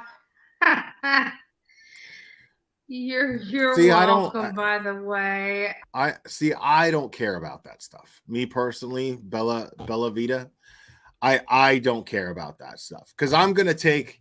I want you guys to understand something about me. Like, her ex-husband could contact me and be like, I want to go on and I want to talk about Betty. And I learned this the hard way when I had JLR's alleged ex on my channel, and I had a lot to drink and I just didn't have the patience for it. Because one thing that just hit me that night was, that one tried and true way of thinking, which is you have three sides to every story, which is her side, his side, and the truth. I'm not interested in the gossip between. I'm not interested in her side of her personal life and his side of her personal life. All I know is that she has a record for assaulting people, more than one person, more than two people, more than three people. She has a record for this. And that's all I need to know, that she's perfectly capable. I don't need to know the details from her ex-husband of how things went down. I don't give a fuck about what their home life was like. I don't give a shit about any of that. So I'm just being honest, you know, like it means nothing to me. I'm not interested in the gossip between, you know, this stuff that takes place, the stuff that we talk about here. Yeah, including her mother, right? The stuff that we talk about here, you know, it pertains to our community, or it pertains to, I mean, it always pertains to our community as far as what I'm concerned with. So I'm only concerned with what, how it pertains to our community, whether it's uh, if she's making our community look bad in some way, shape, or form. And I use my channel to try to counter it to some degree and discredit her, because I don't want her running around and making the entire community look bad, and nobody's saying anything about it, you know. The stuff that pertains to the crime community and the stuff that pertains to these crime cases and victims, that's the stuff that concerns me. I don't give a shit about her relationship with her ex-husband. I know everything that I need to know about that, and that she's capable of violence, and that it's just a matter of time before she loses her temper on somebody in one of these situations where she shows up to some town where she's not wanted. South Africa. I've never been there, but I get a lot of love from South Africa. So, virtual hug to all my friends from South Africa and across the world. And yes, it is absolutely my channel, and I'll do whatever I want, and I really don't care. At the end of the day, I love how it's so easy to make her sound drunk even when she's not. Like, all I have to do is slow it down, and she still spews out the ramblings of a drunkard. Like, all I have to do is just slow her down, and then she still sounds like a total fucking obnoxious asshole that shouldn't be drinking. Crazy how she could still do that sober. It's amazing. Who has to pay for the consequences that I make here? Me, right? I have to pay for the consequence, but what about every single time? See, there's the problem with that, Betty, is yeah, yes, we're all accountable. This is something that I always say, is we're all accountable for whatever words we speak on our channels. But the problem with that is you make other people feel responsible and accountable for what goes on your channel, because you make it seem like it's up to them to fund you. You obligate these people to give you money. And if they don't give you money, you somehow minimize them and act like they're not being supportive of you in any way, shape, or form, when it's actually you that should simply be thinking about the service that you're providing, which is entertainment, because you're not providing insight. You're not providing any type of insight. You're providing entertainment, and that's it. And you should just be grateful that people even want to listen to you at all. But to sit here and make everybody feel like they have to pay for it in some way, shape, or form, then that's, in your own way, making them accountable and responsible for what goes on your channel. Because I've heard you do it. I've heard you sit here and say, well, you know, if I had more money, this and this and this and blah, blah, blah, I'd be able to do that, and I'd be able to do this. And then you put that shit on your people, you know, and that's pathetic. No sense of gratitude at all. Like, the entitlement that she has is just unbelievable. So you don't get to, on one side of your mouth, be like, oh, well, you know, I'm responsible for everything that takes place on my channel. Well, if you're responsible for everything that takes place on your channel, well, then, you know, you wouldn't be begging everybody for money. But at the end of the day, I have a very strong voice. I speak on the side of truth. No, you don't. When I think something's BS, I'm going to call him. Don't you ever. Don't you ever. I don't care whether I'm fighting with somebody or not. Don't you ever come in my.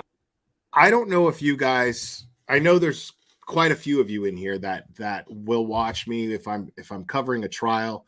And yes, I will stream for 6 to 8 hours at a time. That's kind of how it goes with covering a trial.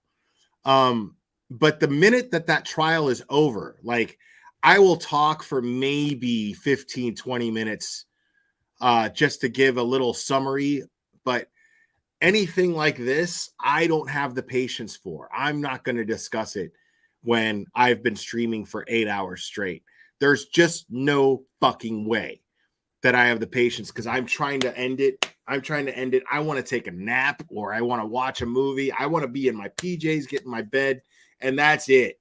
I do not want to sit here and go off about somebody and repeat myself over and over and over and over again just to look tough. It's crazy. It's insane behavior. Like, how the fuck, after you've been streaming for 8 hours straight, you're not just like, guys, I'm going to wrap it up. Same time tomorrow. But I'm trying to chill. That's when it feels like a fucking work day. This never feels like work. Okay. This never feels like work to me, except for when I'm covering a trial. And even still, that's a stretch.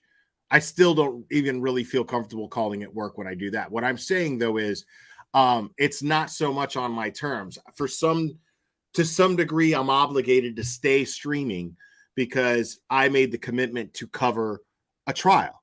So during that day where the trial is showing and that day in court is happening, I feel obligated to my listeners to continue. And that obligation, to some degree, feels a little bit like work because it's not on my terms to stop it and end it. Because there's times where I'm just like, I've been here for 5 fucking hours and I want to just go, watch a John Wick movie for the 10th time and relax, like I can't, yeah, I don't have the energy, I'm over it. I'm over streaming. I'm over sitting in the same spot. I am just over it. There's no way. No, I have not been streaming for 9 hours. Matt Catter, what conversation are you having? What's going on there? When you call somebody out like that in public, and there's literally, you can't produce one receipt, kick rocks. I hate kick rocks. I hate when people say kick rocks. It sounds so stupid. Kick rocks. It's just it's shit. It's something you see like on a dating app. It's the same fucking shit over and over again. The same generic woman. It's like, it's so weird. They all say the same thing. If you're a smoker, kick rocks. It's just so weird. If you can't handle me at my worst, then you don't deserve me at my best. Kick rocks otherwise. Any woman that talks like that, I'm like, yeah, the sex is going to suck. I'm not doing this. So going down here, Pat says the defense team and Alex Murdaugh seem to be a little concerned. She keeps mispronouncing the name. They seem to very. They've got splinters in places they shouldn't have splinters right now. I'm sure they're not sitting very comfortably in their seat. I have to be honest with you. Today was a very strong day for me. It really solidified why Alex is in that seat. It really did. Like I have a funny feeling this is not going to be a slam dunk case. We don't PT Ham knows what's up. know what the defense is going to throw in the mix. We know at this point they're nervous. We know at this point they're just trying to poke holes in the prosecution's story. They're trying to poke holes. Yeah, at this point, no, asshole. Like that's the way a defense team works. That's their whole thing. That's what a defense does. It's on the burden of proof is on the prosecution, and so the defense's job is to create doubt. Not at this point in the trial, no, throughout the entire trial. Every witness that the prosecution calls up as one of their witnesses, the defense's job is to discredit that witness to some degree, to either discredit their testimony or to discredit their character, one or the other. That's their job. It's not, well, at this point, the defense is going to try to start to poke holes. No, that's what they're going to do the whole fucking time. That's their job. Literally, their entire purpose is to create doubt. And the way to create doubt is to poke holes in the prosecution's theories. Like, what are you talking about, lady?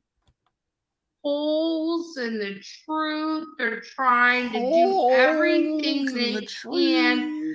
I'm sure that they told their client going into this, they gave them reasonable, not explanation, but reasonable, God, not objective. Why is my brain not thinking today? Not objective. Because you're stupid. I need to go Maybe. down. You guys probably would. And I just want to tell you guys, like Granny T. Granny T's been on here for quite some time, but you don't come in here and say I'm gonna be back. She sounds fucking drunk, and she's not. It's so funny. Like she couldn't brain the trial anymore. She couldn't brain the trial anymore, and then she just went back to the drama immediately. She was like, "Wow, I can't think. I don't know why I can't brain right now, but well, Granny T has been here."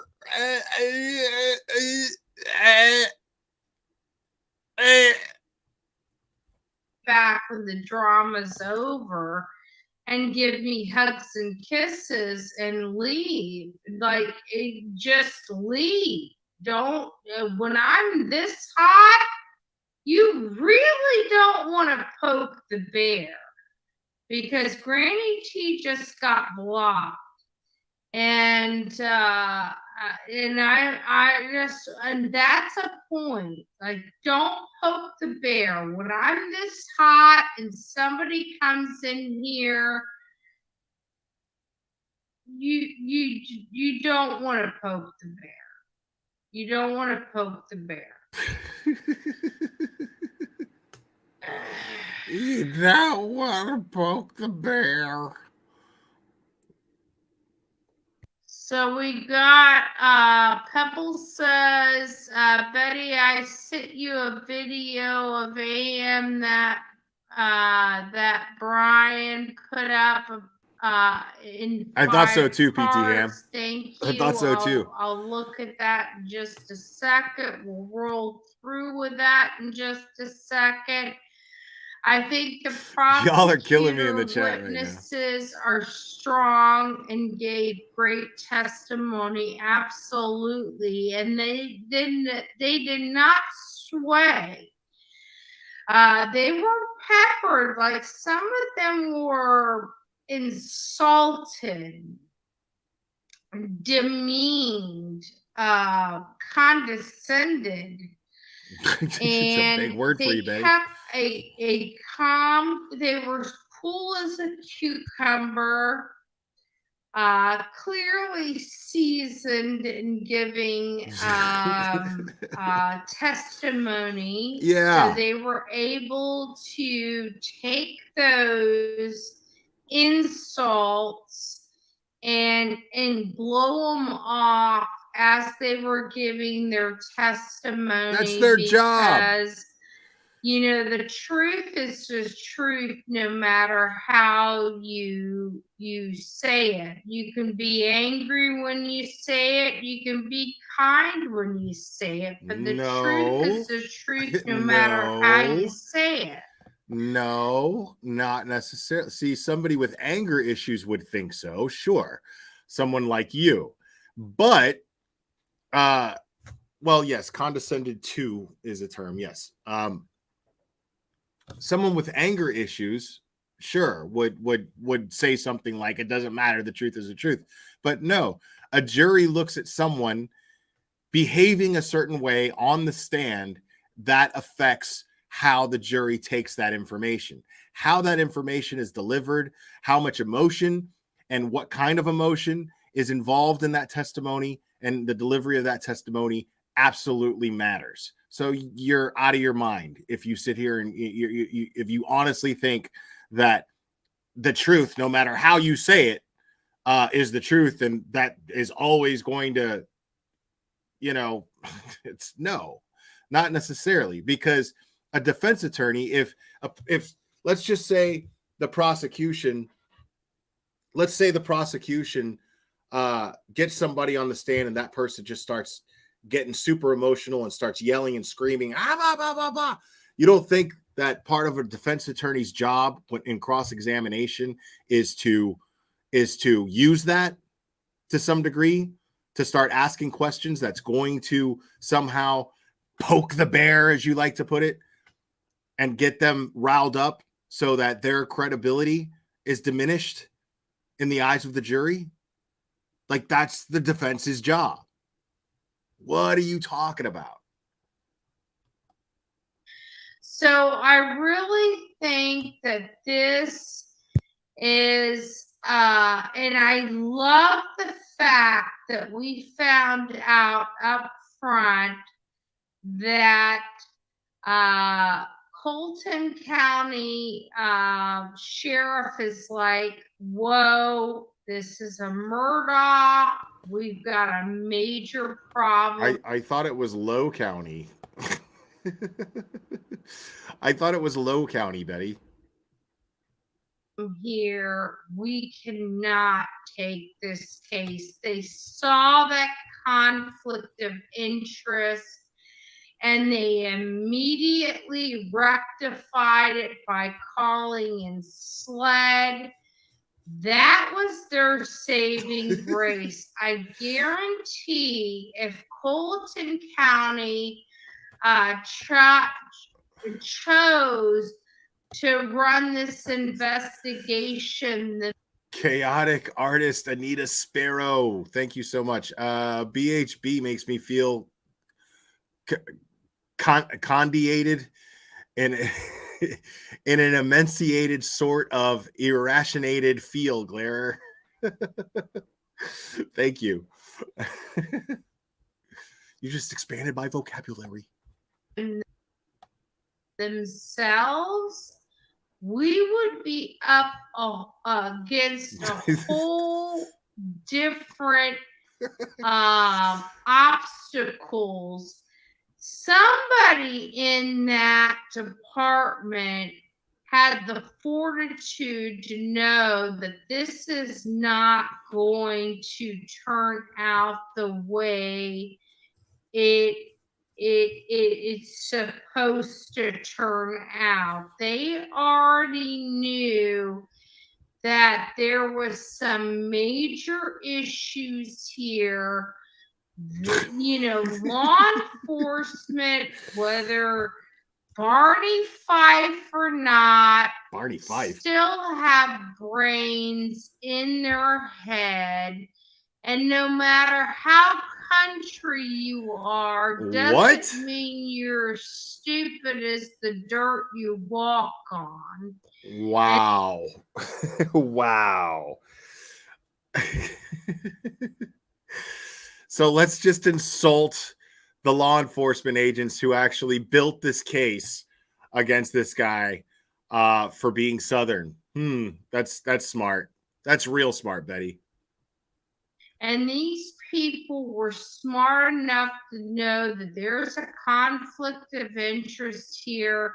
There is no way they're going to be able to prove their case without undue influence and pressure from that Murdaugh family. They called in SLED, an organization, the State Law Enforcement Division, to handle this case that the Murdaughs don't have the influence over. And that Mad Cotter, thank you so much. You are smarter and funnier than you know. I appreciate that. Was probably, again, their most saving grace in this whole entire process. Because of that, they could not be intimidated. You got a whole entire state agency that doesn't even care what they're she hasn't gone over one detail of evidence, not one thing. She hasn't gone over any. She streamed this thing for 9 fucking hours, okay, and she hasn't gone over one detail of the case this entire time. The majority of everything that she's talked about so far has been Dolly and this lady that showed up in her chat that accused allegedly Dolly of rape. So, but not once has she gone over one particular detail of any testimony. She didn't name one name of somebody who took the stand. She didn't name one position of anybody who, she didn't name their profession or job title. Nothing. Not one useful piece of information at all. And she's been covering this thing for 9 hours. Their name is. They came in and they said, we're going to do this the way we want to do this. And no matter how much the defense team tries to say, oh, you're just the tape guy. Oh, you're just the shoe impression lady. What do you know, right? Well, you know what? They're showing you what they're knowing, and the state is flexing its muscle. So don't expect that, or don't underestimate that. Rather, I am playing to. Was that water cooler always there? Am I tripping, or was that water bottle always there? Or did she all of a sudden be like, you know what I need is a fucking water bottle to place right next to, I need a water bottle. I need a water cooler from 1976 to match my 1992 printer that I've got here in the background. 4 hours and watching him fake cry. It does. Yes, and I That shit agree. totally looks like a fucking moonshine cooler. Like with you. Fake crying. That is called legal strategy. That is legal strategy. What's called legal strategy? Don't expect that. Or don't underestimate. Yeah, get in there. that. Get that wax. Good. Get in there. I am playing to 4 hours and watching him fake cry. Yes, and I agree with you. Fake crying. That is called legal strategy. Wait, so fake crying is called legal strategy? What? That is legal strategy 101. 101. You want them to be personal. Oh, please explain to us legal strategy 101. Problem is he's too busy shaking and bobbing and you know. Nobody's like when you watch that for so many, like I'm watching it today. Kayla Marie, thank you so much. She's trying to catch her one of them Culligan mans. For the first time, because if you remember, I was on the outside of that courtroom when all these jury selection and everything was going on. I never went into the courtroom, and even over at the wildlife center, oh my we God, only bro. had an audio feed. We weren't physically looking at the jurors as they're answering these questions.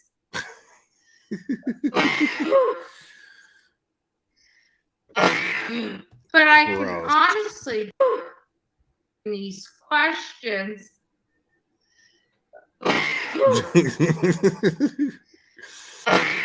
Bless but you. I can but I can but I can but I can such a child. But I can honestly tell you, bro, that if this was wash your hands, bro. Like, or at least keep some sanitizer right there. If they Like, had to come watch on, his dude. body language and his jerking Fucking and snot all over her fucking hands and shit. Dude, look, dude, like, I got it's right here, bro, just in case. Because shit happens. You know what I mean? I get it. You sneeze, you know, but once in a while, it don't hurt nothing. Sanitize your hands. You know what I mean, Betty? Just basic hygiene. You know what I mean? Look, watch this. Watch this. Ready? Achoo. Okay, now watch this.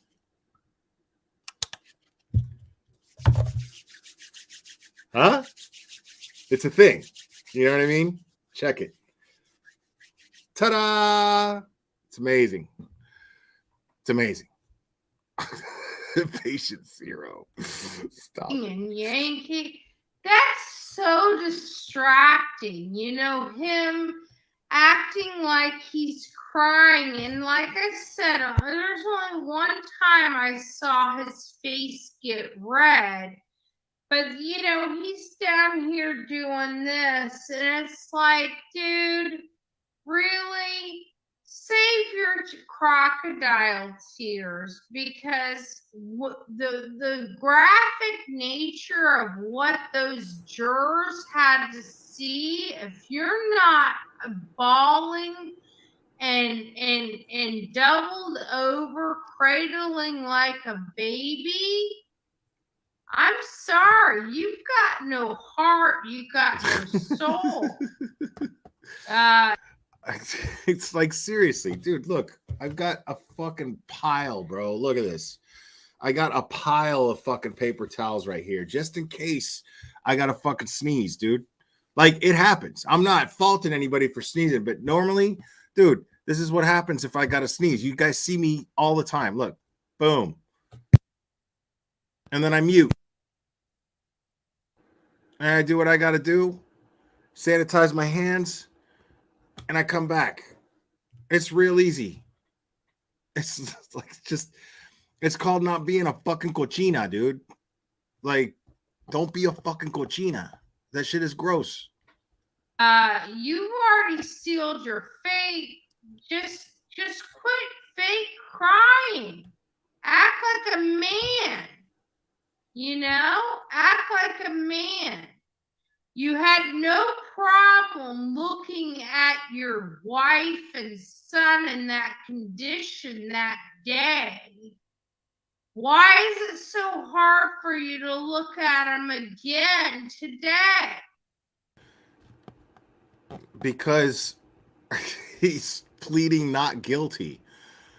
Like, the best possible defense is that he lost his family and that he didn't do it. I'm not saying he didn't do it. What I'm saying is, you're sitting here going, why is it hard for you to look at your family? But because the presumption of innocence is still there, you idiot.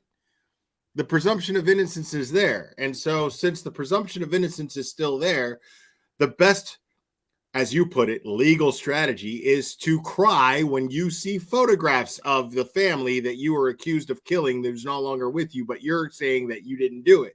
So, in order to convince a jury, your best chance is to act like you miss them and like it's hurtful that they're no longer around and that they died this violent death.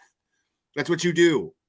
To make it seem like you had nothing to do with it, the best chance you have is to make the jury not think that you are a cold-blooded piece of shit.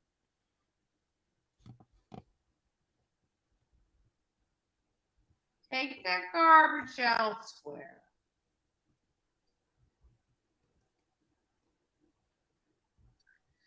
How come they didn't search his house until September?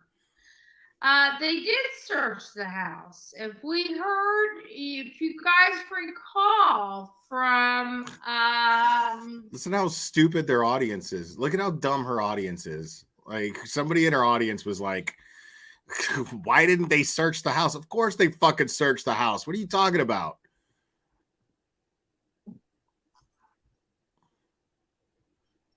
let's look at this. Wait, is they did is that the binder? His house until September. They searched the house and the outbuildings as well as. Now I'm a little hurt because I thought that binder had all of my information and burnt toast information and everybody who she considers to be a hater's information. And now it's got evidence regarding the case. As the property, the 700-acre property, and that was attested to by, and that was earlier. It was the first witness of the day, and her name was Detective Rutland.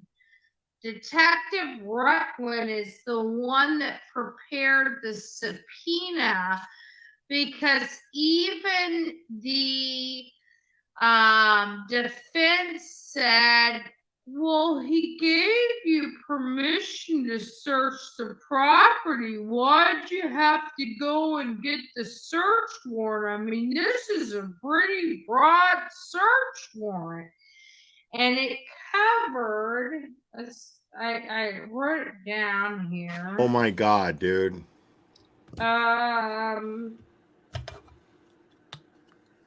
It's standard. It's standard that they get a search warrant, even if the person is cooperating and gives permission. It's on record that they were cooperative, but you always get a warrant to cover your ass. 1,700 acre property, the house. I thought it was 700. The outbuilding. They could seize any type of evidence at the property at 4147 Mazzell. And they even went into the conversation about the property ID number, if you guys remember that. So they didn't wait until September to search the house. They did search the house on the 8th, June or July 8th. Was it June 8th or July 8th? Whatever it was. It was Whatever on the it 8th, was. those early morning hours. They did have the properly executed search warrant at that time, and they did search. Yeah, now there's just fucking snot all over that goddamn binder. This shit is gross. Because Detective Rutland said her assignment was to search that 1,700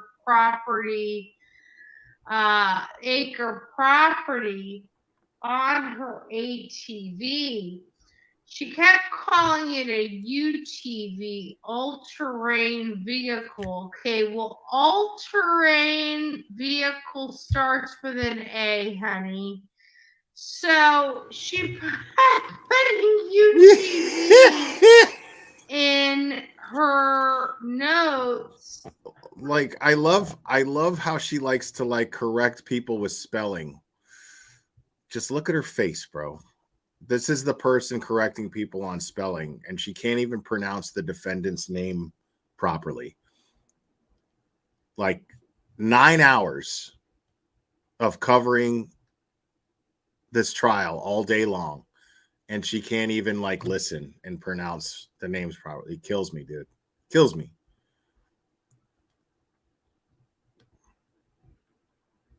Am I right about that? Like it is. I mean, it sounds like it should start with a U, but it starts with an A. So you don't even know. You're already calling somebody stupid, and you don't even know. Good. He did. I felt it was a legal strategy. I felt that they. I even noticed that, the attorneys would look at him when he started doing that to kind of gear him to do it, or tell him he was doing too much of it. So it was definitely legal strategy that was being used for the tears and the emotion. Do I think he got emotional organically in some of these things? Yes, but I think it was organic in his disgust with himself that he not only. I love how she hasn't mentioned once that not only has she not mentioned that he's actually an attorney, okay, a trial litigator, okay, but comes from a long line of trial litigators, okay, a long line of them, okay, all the way back to his grandfather.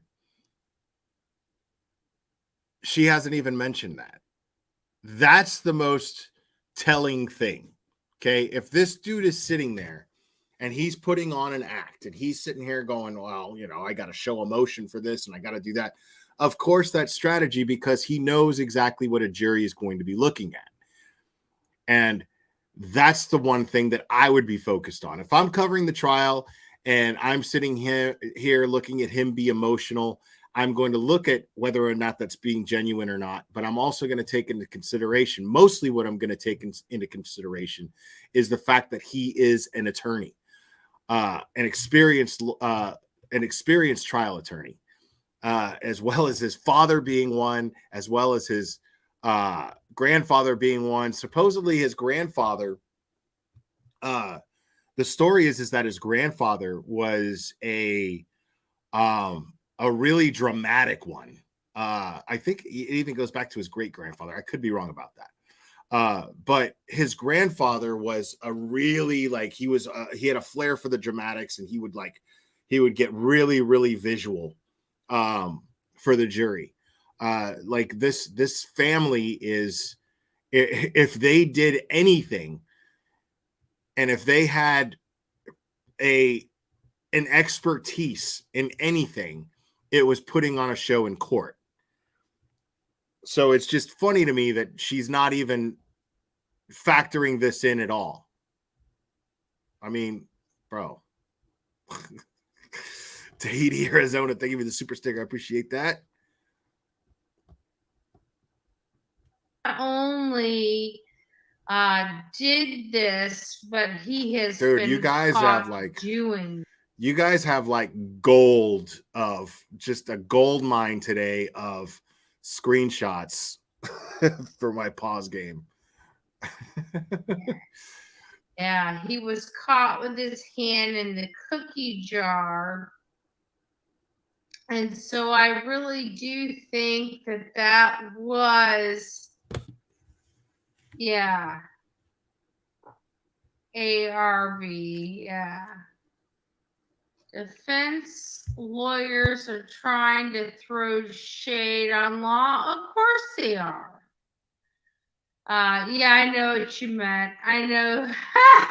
Lady 7-Up, I know you meant ATV. Y'all are crazy in my chat. I have no... I'd pay to see Betty rolling around on the floor in the throes of catnip. Okay. Oh,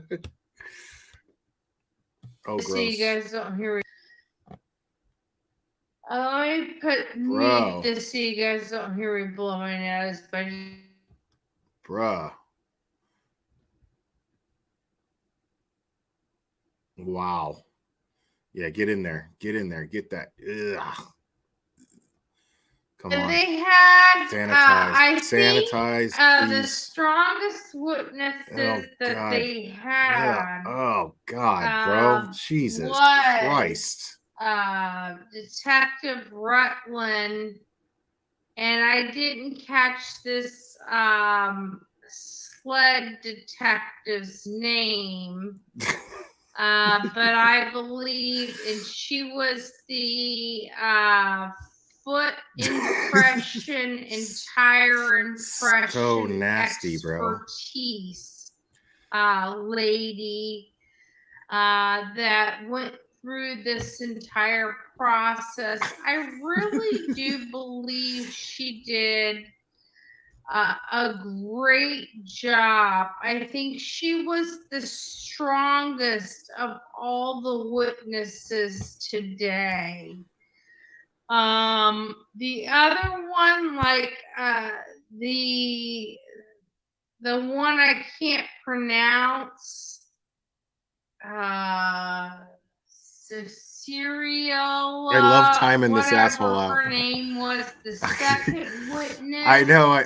I love timing that dipshit out. Like, it's so funny. He keeps showing up to my chat like a fangirl. I love that shit.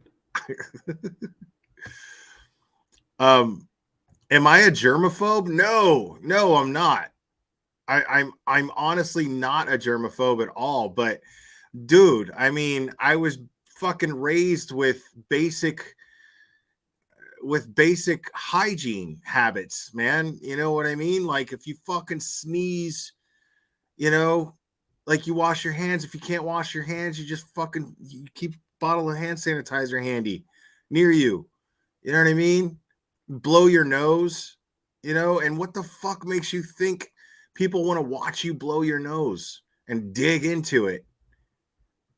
Yes, she was basically only on the stand long enough to authenticate the buccal swabs, which is what they kept calling buccal swabs, but they're buccal swabs, and Oh my it's God, surprising to me.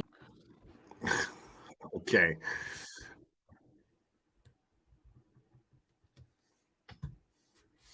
Now,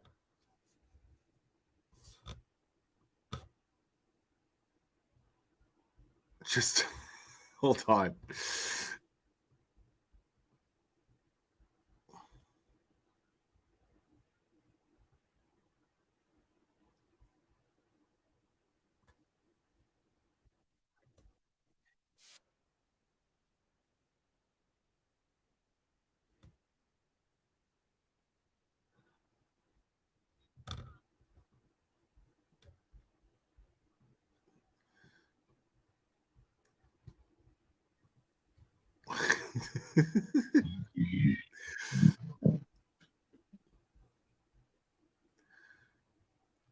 Oh, I gotta sneeze.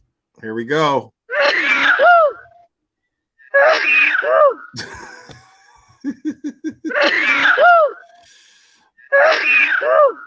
Wow.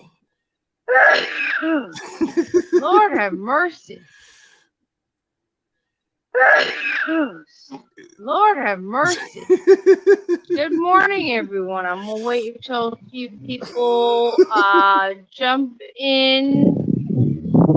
We're out here in Savannah, Georgia. So gross, bro. Like, why is this lady just lately just the sneeze queen, bro? What is going on?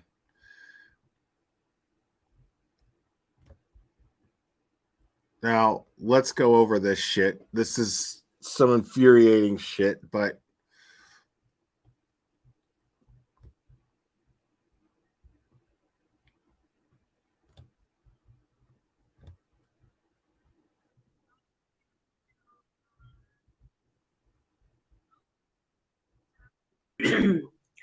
Last night in the middle of the night, somebody sent me, I went over to the laundry room to get this sweater. It is freezing and snowing here in Hershey. Holy crap. hold on, I gotta go take a fucking dump.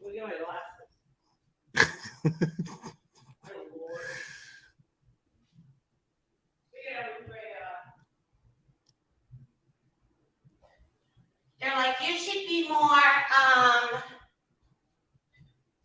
how did you and Justin not see this last night? How did you and Justin look over this last night? How did you and Justin not talk about this last night? Well, okay. Hey, Jenny Lou. Hello, everyone. Is it snowing in Chicago too? Okay. Yeah, okay. It's fucking winter, We're man. gonna show you something. Oh, thank you. Thank you. Can you put my could somebody put my link to my membership so I could put it at the top? I'd appreciate it if you would consider Y'all kill me, McCrae's dude. knife. Bro. Thank like you. this I is see after you. the fact. I'd Okay. appreciate Now, this whole Dre McCrae thing, man. She goes over the last live I did. We talked about how she went over the whole body cam footage. And it's already that's it. She's been cleared of any wrongdoing. And then just to try to save face, and it doesn't make sense because she deleted all of the shit that she said about this woman and then doubles and triples down. Like, this is the triple down. She doubles down on the body cam footage, and now she wants to focus on a knife. What? Appreciate this. So one thing I want to say is last night on pretty much every single, I appreciate a thumbs up. I know not everybody can afford to be a member, but I would appreciate a thumbs up. Wow. You're already a sub membership. And thank you. I appreciate it.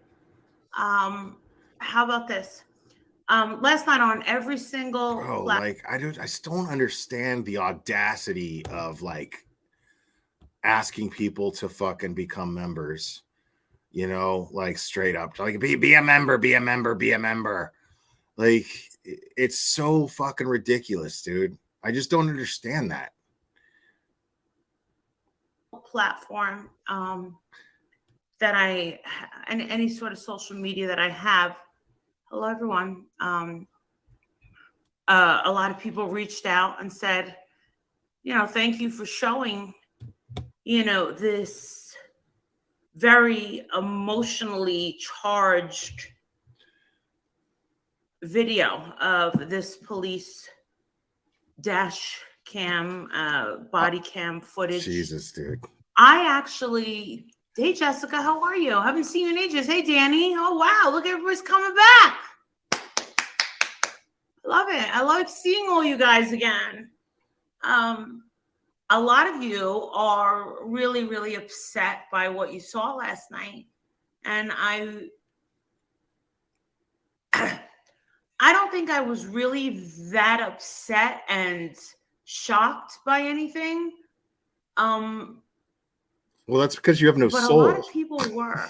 You have no heart at all. And we will talk about that for a hot minute, but there is something I'm going to show you.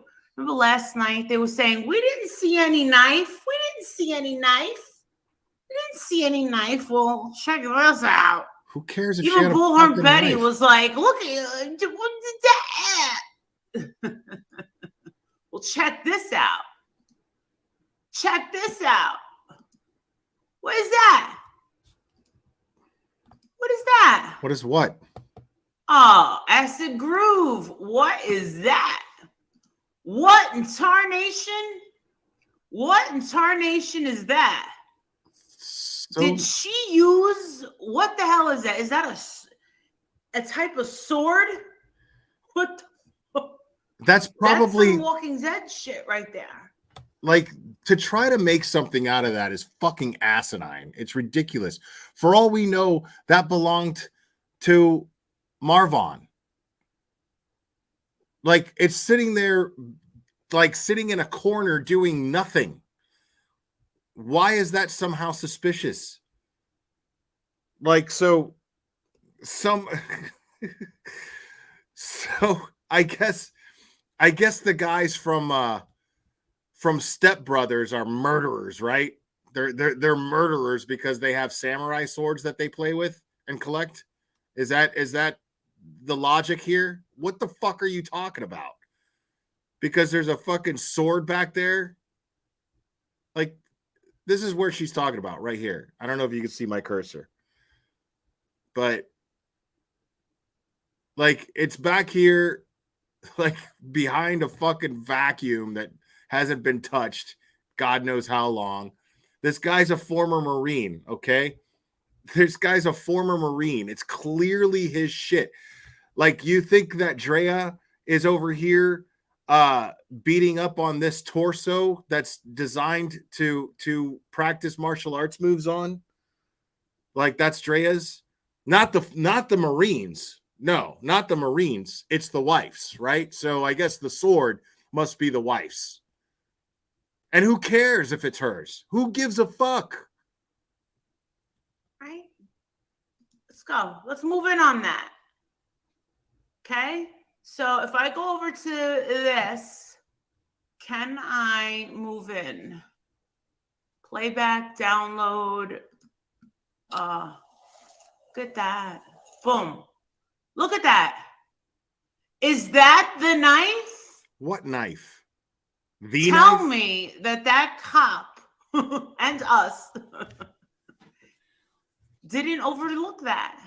We didn't overlook that big ass thing right there. Wow, you're fucking reaching, dude. You are fucking In reaching. person, I think I would have noticed that. Violet, stop moving furniture. Holy, did she use that? Wait, no, she couldn't have. And the reason that I'm saying that is she couldn't have used that knife there because, and I'll tell you why. No, she said it was a little pocket knife. She showed the little pocket knife. Look, I'm pointing to the knife. That There's thing that thing is sitting in the fucking corner and is completely irrelevant. This is MGL's true crime skills right here. Her true crime observation skills at work, folks. Because this thing is clearly just sitting in a fucking corner, hasn't been touched. It's behind two fucking broken vacuum cleaners. It's sitting in some sort of storage space and has nothing to do with anything. And yes, she has a little pocket knife. I saw the picture of the pocket knife. I saw her actually talking about it. She actually posted the picture of the pocket knife, asking her audience if that could be considered some sort of weapon if they were going to let her across the state lines or across the border with the knife. And she showed the pocket knife. It was a small little pocket knife. A big, huge, like, sword right there. She said it was his pocket knife. Now, are you going to tell me that She did not say that was his pocket knife. I don't think so.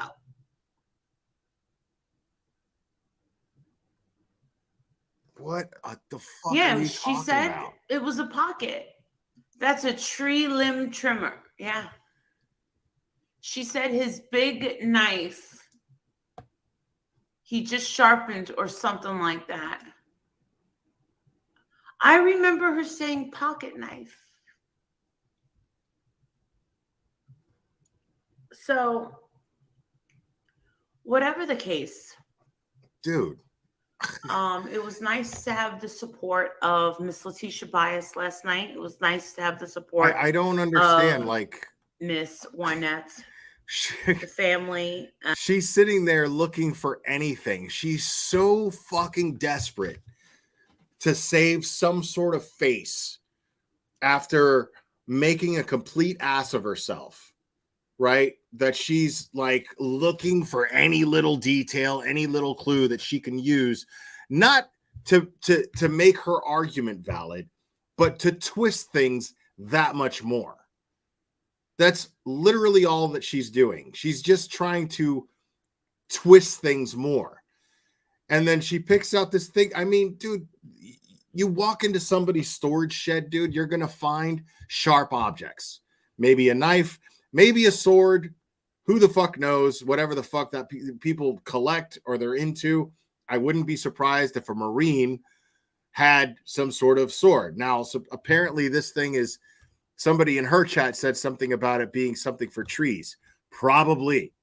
Who knows? Probably needed to only use it one time and then put it in storage. But that's not anything to look at like it's suspicious. Did he have any cuts on him? Did he have any wounds? What the fuck is the relevance of this thing? Law enforcement looked it over, like law enforcement overlooked it because it was irrelevant. Had nothing to do with anything that they were investigating. To just kind of give them some sort of visual look and visual, just some visual into what happened the day that Marvan's last day home is what? Yeah, it was said to be in his pants, right? Oh my God. Yeah, this is totally some JLR bullshit Go right to here. the floor in the shed, and there is a taser and the rope around it. Actually, it wasn't. We looked it up. And it was something completely different. It was something like some sort of like headphone thing, but it wasn't anything of significance. Thank you. That is a huge knife. But no, this is what people are pointing out. But Nobody's she said, pointing anything for out. earbuds. That's what it was, Tony. Thank you so much. Earbuds. That's what it was. So it definitely wasn't that. So before anyone kind of jumps to conclusions thinking, oh my God, What the fuck's with if these I get sick people and again, sneezing? just consider me dead. So you're just gonna wipe that right there Hey. on your fucking collar? Okay. Yeah, she's live on board. Yeah, I've actually been What? resting all morning. For some reason, my heat was just out of control. But I got this electric fireplace in my room, so we were okay. But now it seems to be okay. Thank you, Really Tahiti, strange. Arizona. Thank you. So if we're gonna get on this topic of that knife, that's probably most likely not what she used. It's clearly Another not what she thing, used. If you look in the comment section, It's clearly not what she used. What are you, dude? Are you really like even the fact that you're even exploring that is amazing to me. Like, how did she cut him down? Did she stand back there like a samurai and go, "Wah-jah"? Like, no, she had a fucking handheld little knife that fucking she used to cut him down. That's it. Unreal. Like, these people will do anything to sell their bullshit. A lot of people are pretty upset that she would stop CPR. Okay, stopping CPR. Did it sound like she did? It didn't sound like she put all of her energy into CPR. Wow. She might not know that CPR is life-saving. She might not know that when you start CPR, you do not stop. And you do not stop to take the dogs inside. You do not stop CPR to text your friends. You do if you think that the dogs are going to bite. Because that's exactly what she supposedly told the officer. Or she told the dispatcher. Supposedly, she was worried about the dogs biting. We heard them barking uncontrollably, even when the police were there and nothing was going on. So if the dogs are going to crowd you and the dogs are going to somehow obstruct your efforts in performing CPR, well, then yes, you somehow you put the dog somewhere where they're not going to interrupt you.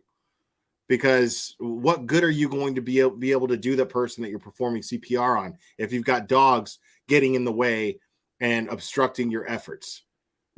It makes perfect sense that she would have put the dogs away. Friends and family, Hey, Justin. So, Justin, apparently we're bad detectives and didn't know you are this gigantic buku hollow knife right here, which could not have been the knife that was used. Even bad detectives is too nice. You're idiots. Both you and Justin are fucking morons. Used to cut him down. No.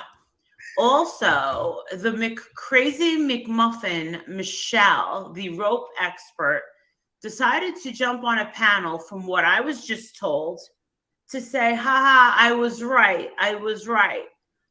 Clip channels will have a field day with you because no, you were in fact wrong, my dear. Everything that you said, this showed the opposite of what you said. And I'm pretty sure that they clipped what you said in the very beginning. Oh my God, dude. Is she talking about that fucking insane lady that didn't she get her channel like removed? that Michelle lady that was like spitting in her own food that she was cooking and shit. And then she got like her channel taken away like the next day or something, that crazy, insane person. Like, why are you, I don't understand, like, how do people like see her as being credible if this is the person that she's having some sort of rivalry with in the drama community? It's insane. You know, like, I wouldn't even give that person the time of day. I would just be like, I can't, who is this insane person? It like, okay. Everything that you said, and plus, you could not have made that. nobody with a brain is finding that lady credible. Nobody with a brain is finding that Michelle lady credible in any way, shape, or form.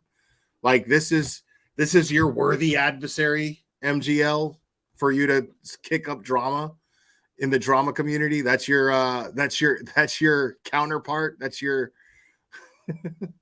wow. Professional diagnosis or professional call as a rope expert, which God knows, without having seen the rope. You saw the rope for the This lady kills me, dude. Like, having like some sort of rivalry of wits with that Michelle lady, it's like it's like Andy Kaufman. You remember Andy Kaufman? Okay. Andy Kaufman was a comedian. He was Latka on Taxi, really old show. Andy Kaufman liked to troll everyone. His whole basis of comedy was just to fuck with everyone. And somehow or another, like, it worked. And this guy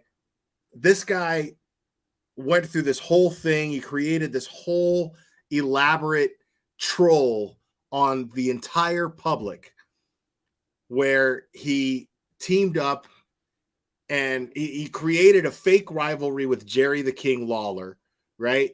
Professional wrestler. And he ended up having this gimmick where he was a total fucking a total heel. You know, wrestling heels are always really entertaining. Wrestling would not be entertaining without heels. Heels being the term for bad guys. And so he thought he came up with the perfect thing to do, that he would only wrestle women.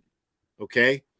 To me, that's MGL, like, being for real. Like, imagine if Andy Kaufman was actually the person that he was pretending to be for the sake of creating a buzz and pissing everyone off, right? It's having that really insane rivalry where I'm just gonna only wrestle women because I know it pisses off the world. Like, this Michelle lady is clearly off her shit. I don't know if she has a mental health issue. I don't know if she's just a fucking drunk. I don't know what the deal is, but there's absolutely no, like, it's weird. It's like you're gonna create a racing rivalry with somebody with one leg. Why would you do that? Like, this person is no wit match for anyone. Like, she was the most irrational person that I've ever seen on YouTube. I've never seen anything like it. And she's chosen to, like, take this person on head on and have this rivalry with her, which is just, like, weird, man. Like, yeah, like I said, like, why don't you just fucking race somebody with one leg? You know, it's the same thing as having like a rivalry of wits with this Michelle person. She's completely insane. First time last night.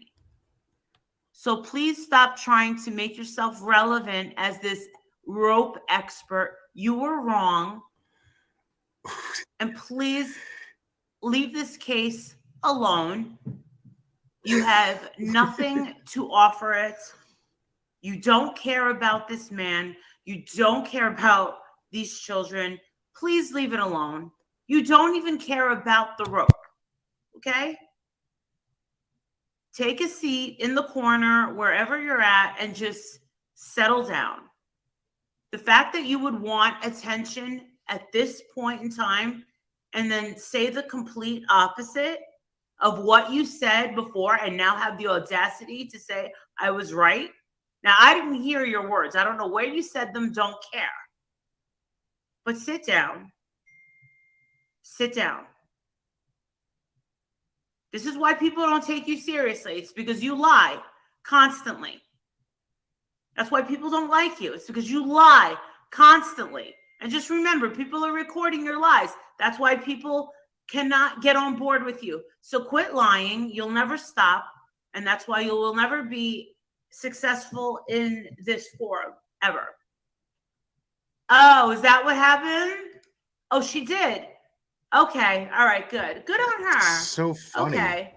Okay. See, we're always going to have, I see what you can't. It's just so funny that she's like, call her out on everything. Threatened by this insane, irrational person that never makes any sense. She cut him down, then put it neatly back in the corner. No, there's no way that she used that because in the police report and what she said to the police officer is that he had just sharpened the knife and that it was a pocket knife.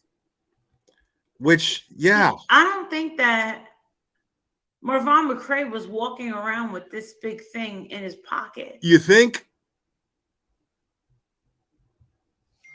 That's just remember last night. That's because that knife that you're fucking focused on right now has nothing to do with fucking anything. It has absolutely nothing to do with anything. It's just some bullshit that you decided to focus on to try to sell your side of things that you just look pathetic now. Like you were everything that you talked about for months and months and months in order to exploit and capitalize off of. Everything was debunked. All of it. Totally debunked. And now you're reaching with some fucking, I mean, you're acting like it's really weird that somebody would have more than one sharp object in their house. Like, what? Last night, listening to the 911 call, we never heard her one time say, oh, you heard a big knife? Did you look at the police report when it came out? Wow. You heard a big knife? Okay. So if that's the big knife let's just say that it was a big knife. All right. So it's changed from pocket knife to big knife. That's a problem. All right. So that's another video in itself. Is it a pocket knife or a big knife? What is that though? It's like a sword or some shit. That has nothing to do with anything. Look. See it? Boom, boom. And it's neatly placed. Jackknife. Why would it be neatly placed? And why didn't he go up to it? It's called being organized. Like, what do you think? That thing should be just fucking sprawled out on the fucking floor? They got kids, for fuck's sake. Of course it's fucking carefully placed. The fuck are you talking about? Yes, the knife is carefully placed somewhere. Yes, because they clearly keep this fucking area organized to save space. You're just not going to have a big ass fucking blade just laid out on the floor. What the fuck are you talking about? There you go. Cheerio. So you got all this shit, right? You got all this shit. We'll play it over again. There's the rope. Yeah, look at this. It wouldn't have been frayed. Let's see him pick up that rope.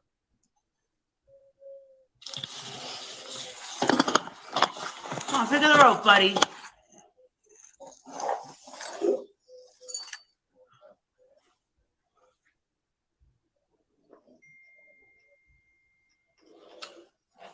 Where's it cut?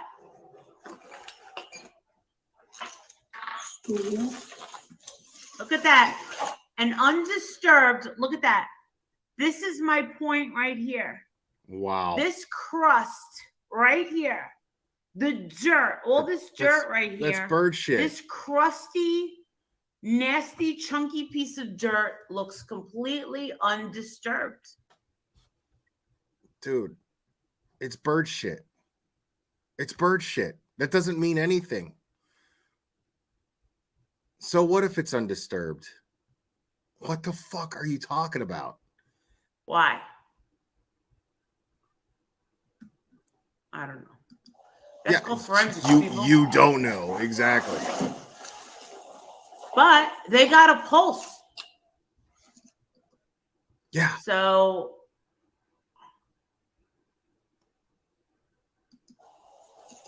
there's your knife. There's your big ass. I know. It was totally tipped over. I don't see the knife. You hear him? I don't see the knife. He also doesn't ask her where the knife is.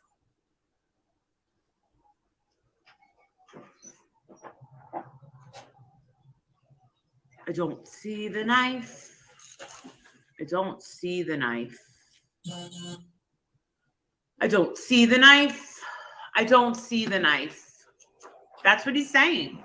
That is exactly what he's saying. Okay, so fucking what? He doesn't see the knife. You have no idea if he recovered the knife later.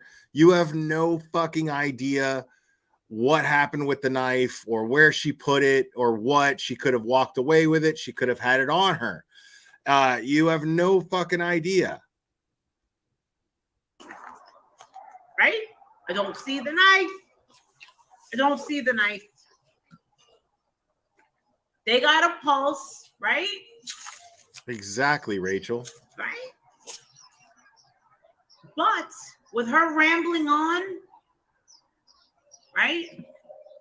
With her rambling on with the way that she did, I would have said something to him. And I would have said, if I was a cop, sure, he wasn't there the whole time. Well, that's why you're not a cop, because you're too stupid to be one. First of all. Second of all, like, you're sitting here and you're wondering, where's the rope cut? Where's the rope cut? First of all, and I didn't see the end of the rope, but if you're gonna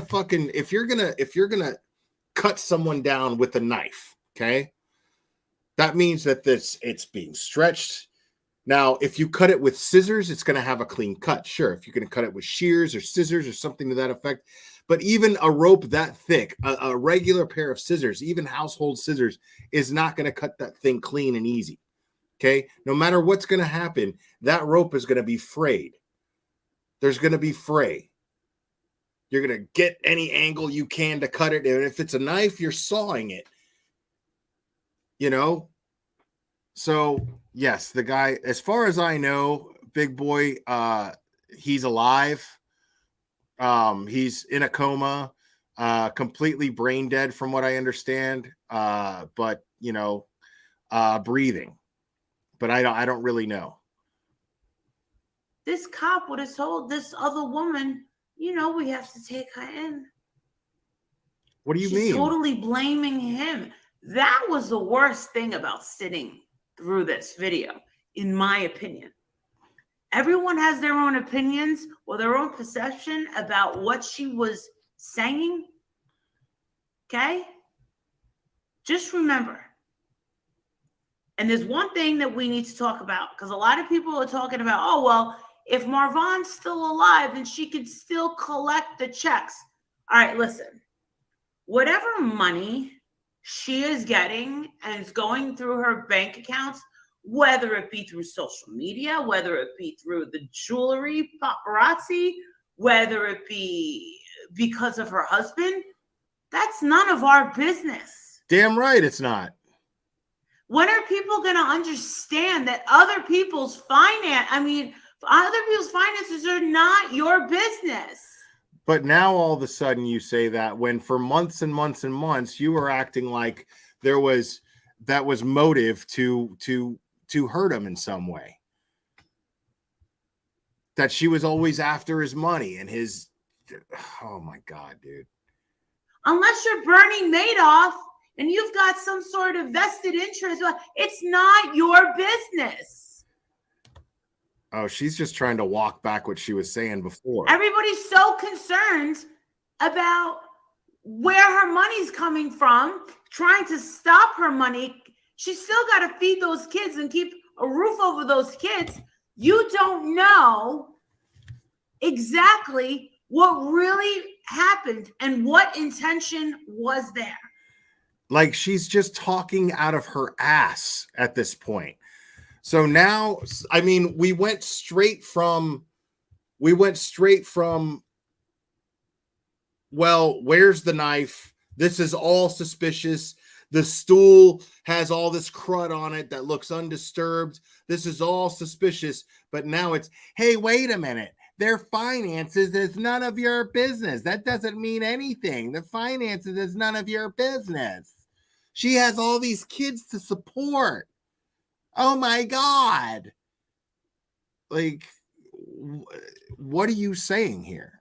Are you basically just proving to everyone that you have no opinion, that you're just basically exploiting the fuck out of a situation that was never your fucking business to begin with? None of our business to begin with. None of anybody's fucking business except this family and the members of it.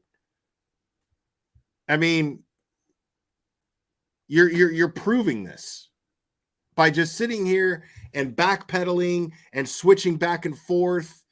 You're just talking about something that you seem to not know anything about, even though you've been talking about it nonstop for months and months and months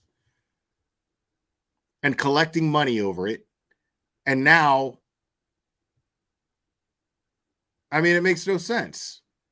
Like, you're proving to everybody that all you're interested in is exploiting this situation, that you don't have any set opinion on it, nothing.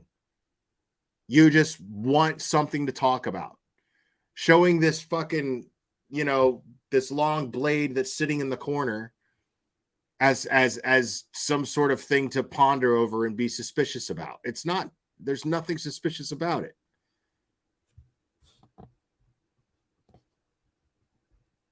I'm sorry, but it did in a few videos, and we have to keep it real and we have to keep it honest. There is a little bit of reasonable doubt. Let's keep it real. There are some videos that cause reasonable doubt because he willingly supported that Sebi diet. Did he change his mind?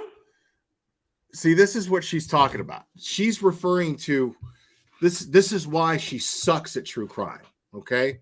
This is a perfect example as to why MGL 150% sucks at true crime, is because she's referring to reasonable doubt as and applying reasonable doubt to a suicide attempt when the reasonable doubt lays on a crime that may or may not have taken place. There's nothing but reasonable doubt when it comes to the crime that she tried to imply has taken place all of those months that she was talking about this. That's the whole point. Nothing but reasonable doubt.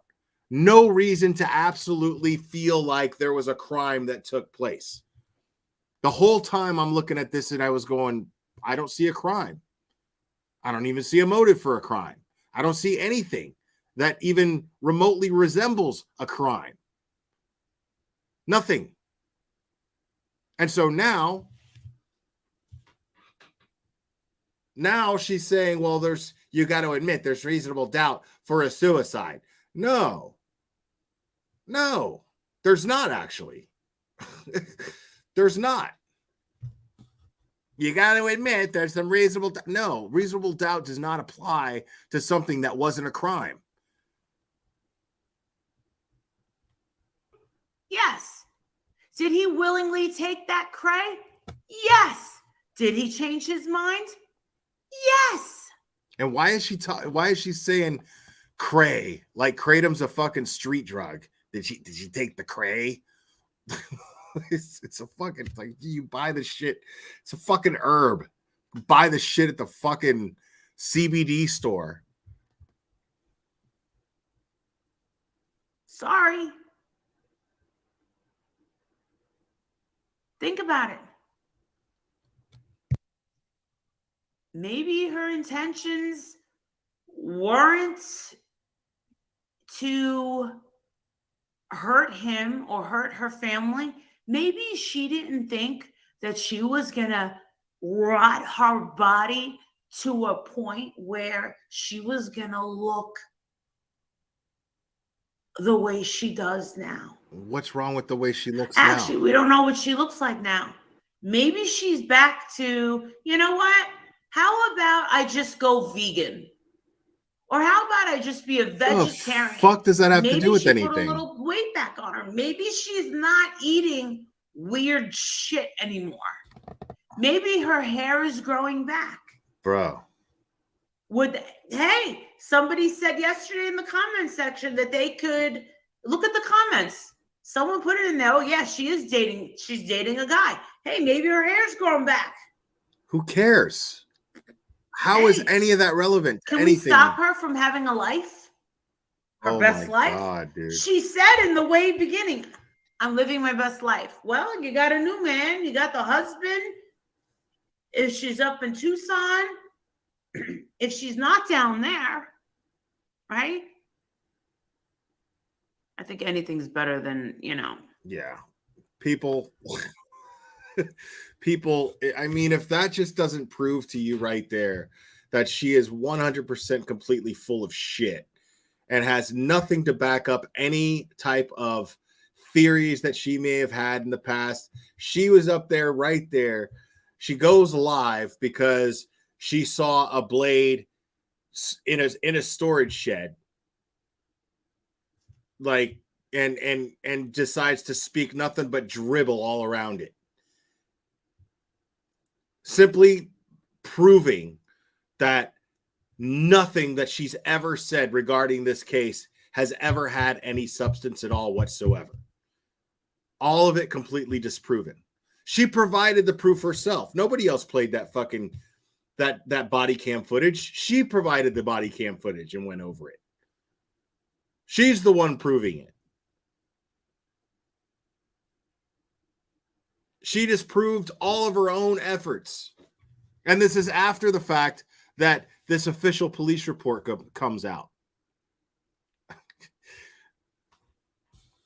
It's incredible. Like the fact that people invest anything in her is unbelievable to me. I don't understand how people look at her and go, Kamali's so smart. Like, I swear to God, dude. Like, I swear every time I see her fucking stuff her fucking face, I feel like whatever she's eating goes two places, straight to her ass and straight to her brain. Like, I can't imagine. And somehow it rubs off on our audience. Somehow our audience just is like, wow, yeah, Molly, you're making a lot of sense there. No, like her audience to me is just proof that there's just a mass amount of really stupid people out there. It's depressing. It's depressing. The fact that there's that many people out there that think on such a dumb level it's a depressing thought. Honestly, it's incredible. I mean, and it's just a matter of time. It's just a matter of time. I hope Dre sues the shit out of her. I hope Dre sues the shit out of her. I seriously do. And honestly, it's not because I want to see anything bad happen to MGL. I just think it's funny. I'm going to think it's funny. I'm going to laugh because it's inevitable. If it's not going to be Drea, it's going to be somebody else because she's not going to learn until somebody sues her balls off. It's just not going to happen. She's always going to keep doing the same shit until somebody sues her. And then she'll still do it. Like, look at canceled Karen. She's still doing the same shit. Still doing the same shit. She's being sued for $10 million right now. And she's still doing the same shit. It's incredible. She had her channel taken from her. She's got a $10 million lawsuit that she's losing, just gloriously losing. And I mean, but even that's my point, Stephanie Morris. It's not even shutting her up. These people are so dead set on what they do, and they justify their own actions in their mind. And they know it's wrong because they call other people out on doing it, you know, like they project all the time. They do this horrible, fucked up shit, and then they call somebody else out on doing the same thing that they're doing when they're not even doing it. It's them doing it. So they know that the actions are wrong. They just can't seem to wrap their heads around the fact that it's them doing it. They can't take any kind of accountability. It's really bizarre. It's fascinating to watch.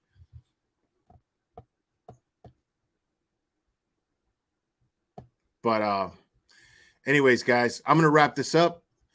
I love you guys very much. Thanks for all your support. Thanks for hitting the like, all that jazz. Tomorrow we will go over that footage and everything that's going on in Memphis right now. Very, very sad. But we're gonna go over. I have four different perspectives on that. And we'll discuss that stuff tomorrow. But anyways, guys, you guys are the best. You guys are fantastic. Thank you again for joining me tonight. And I hope you have a blessed evening. And we'll do this again very soon, my friends.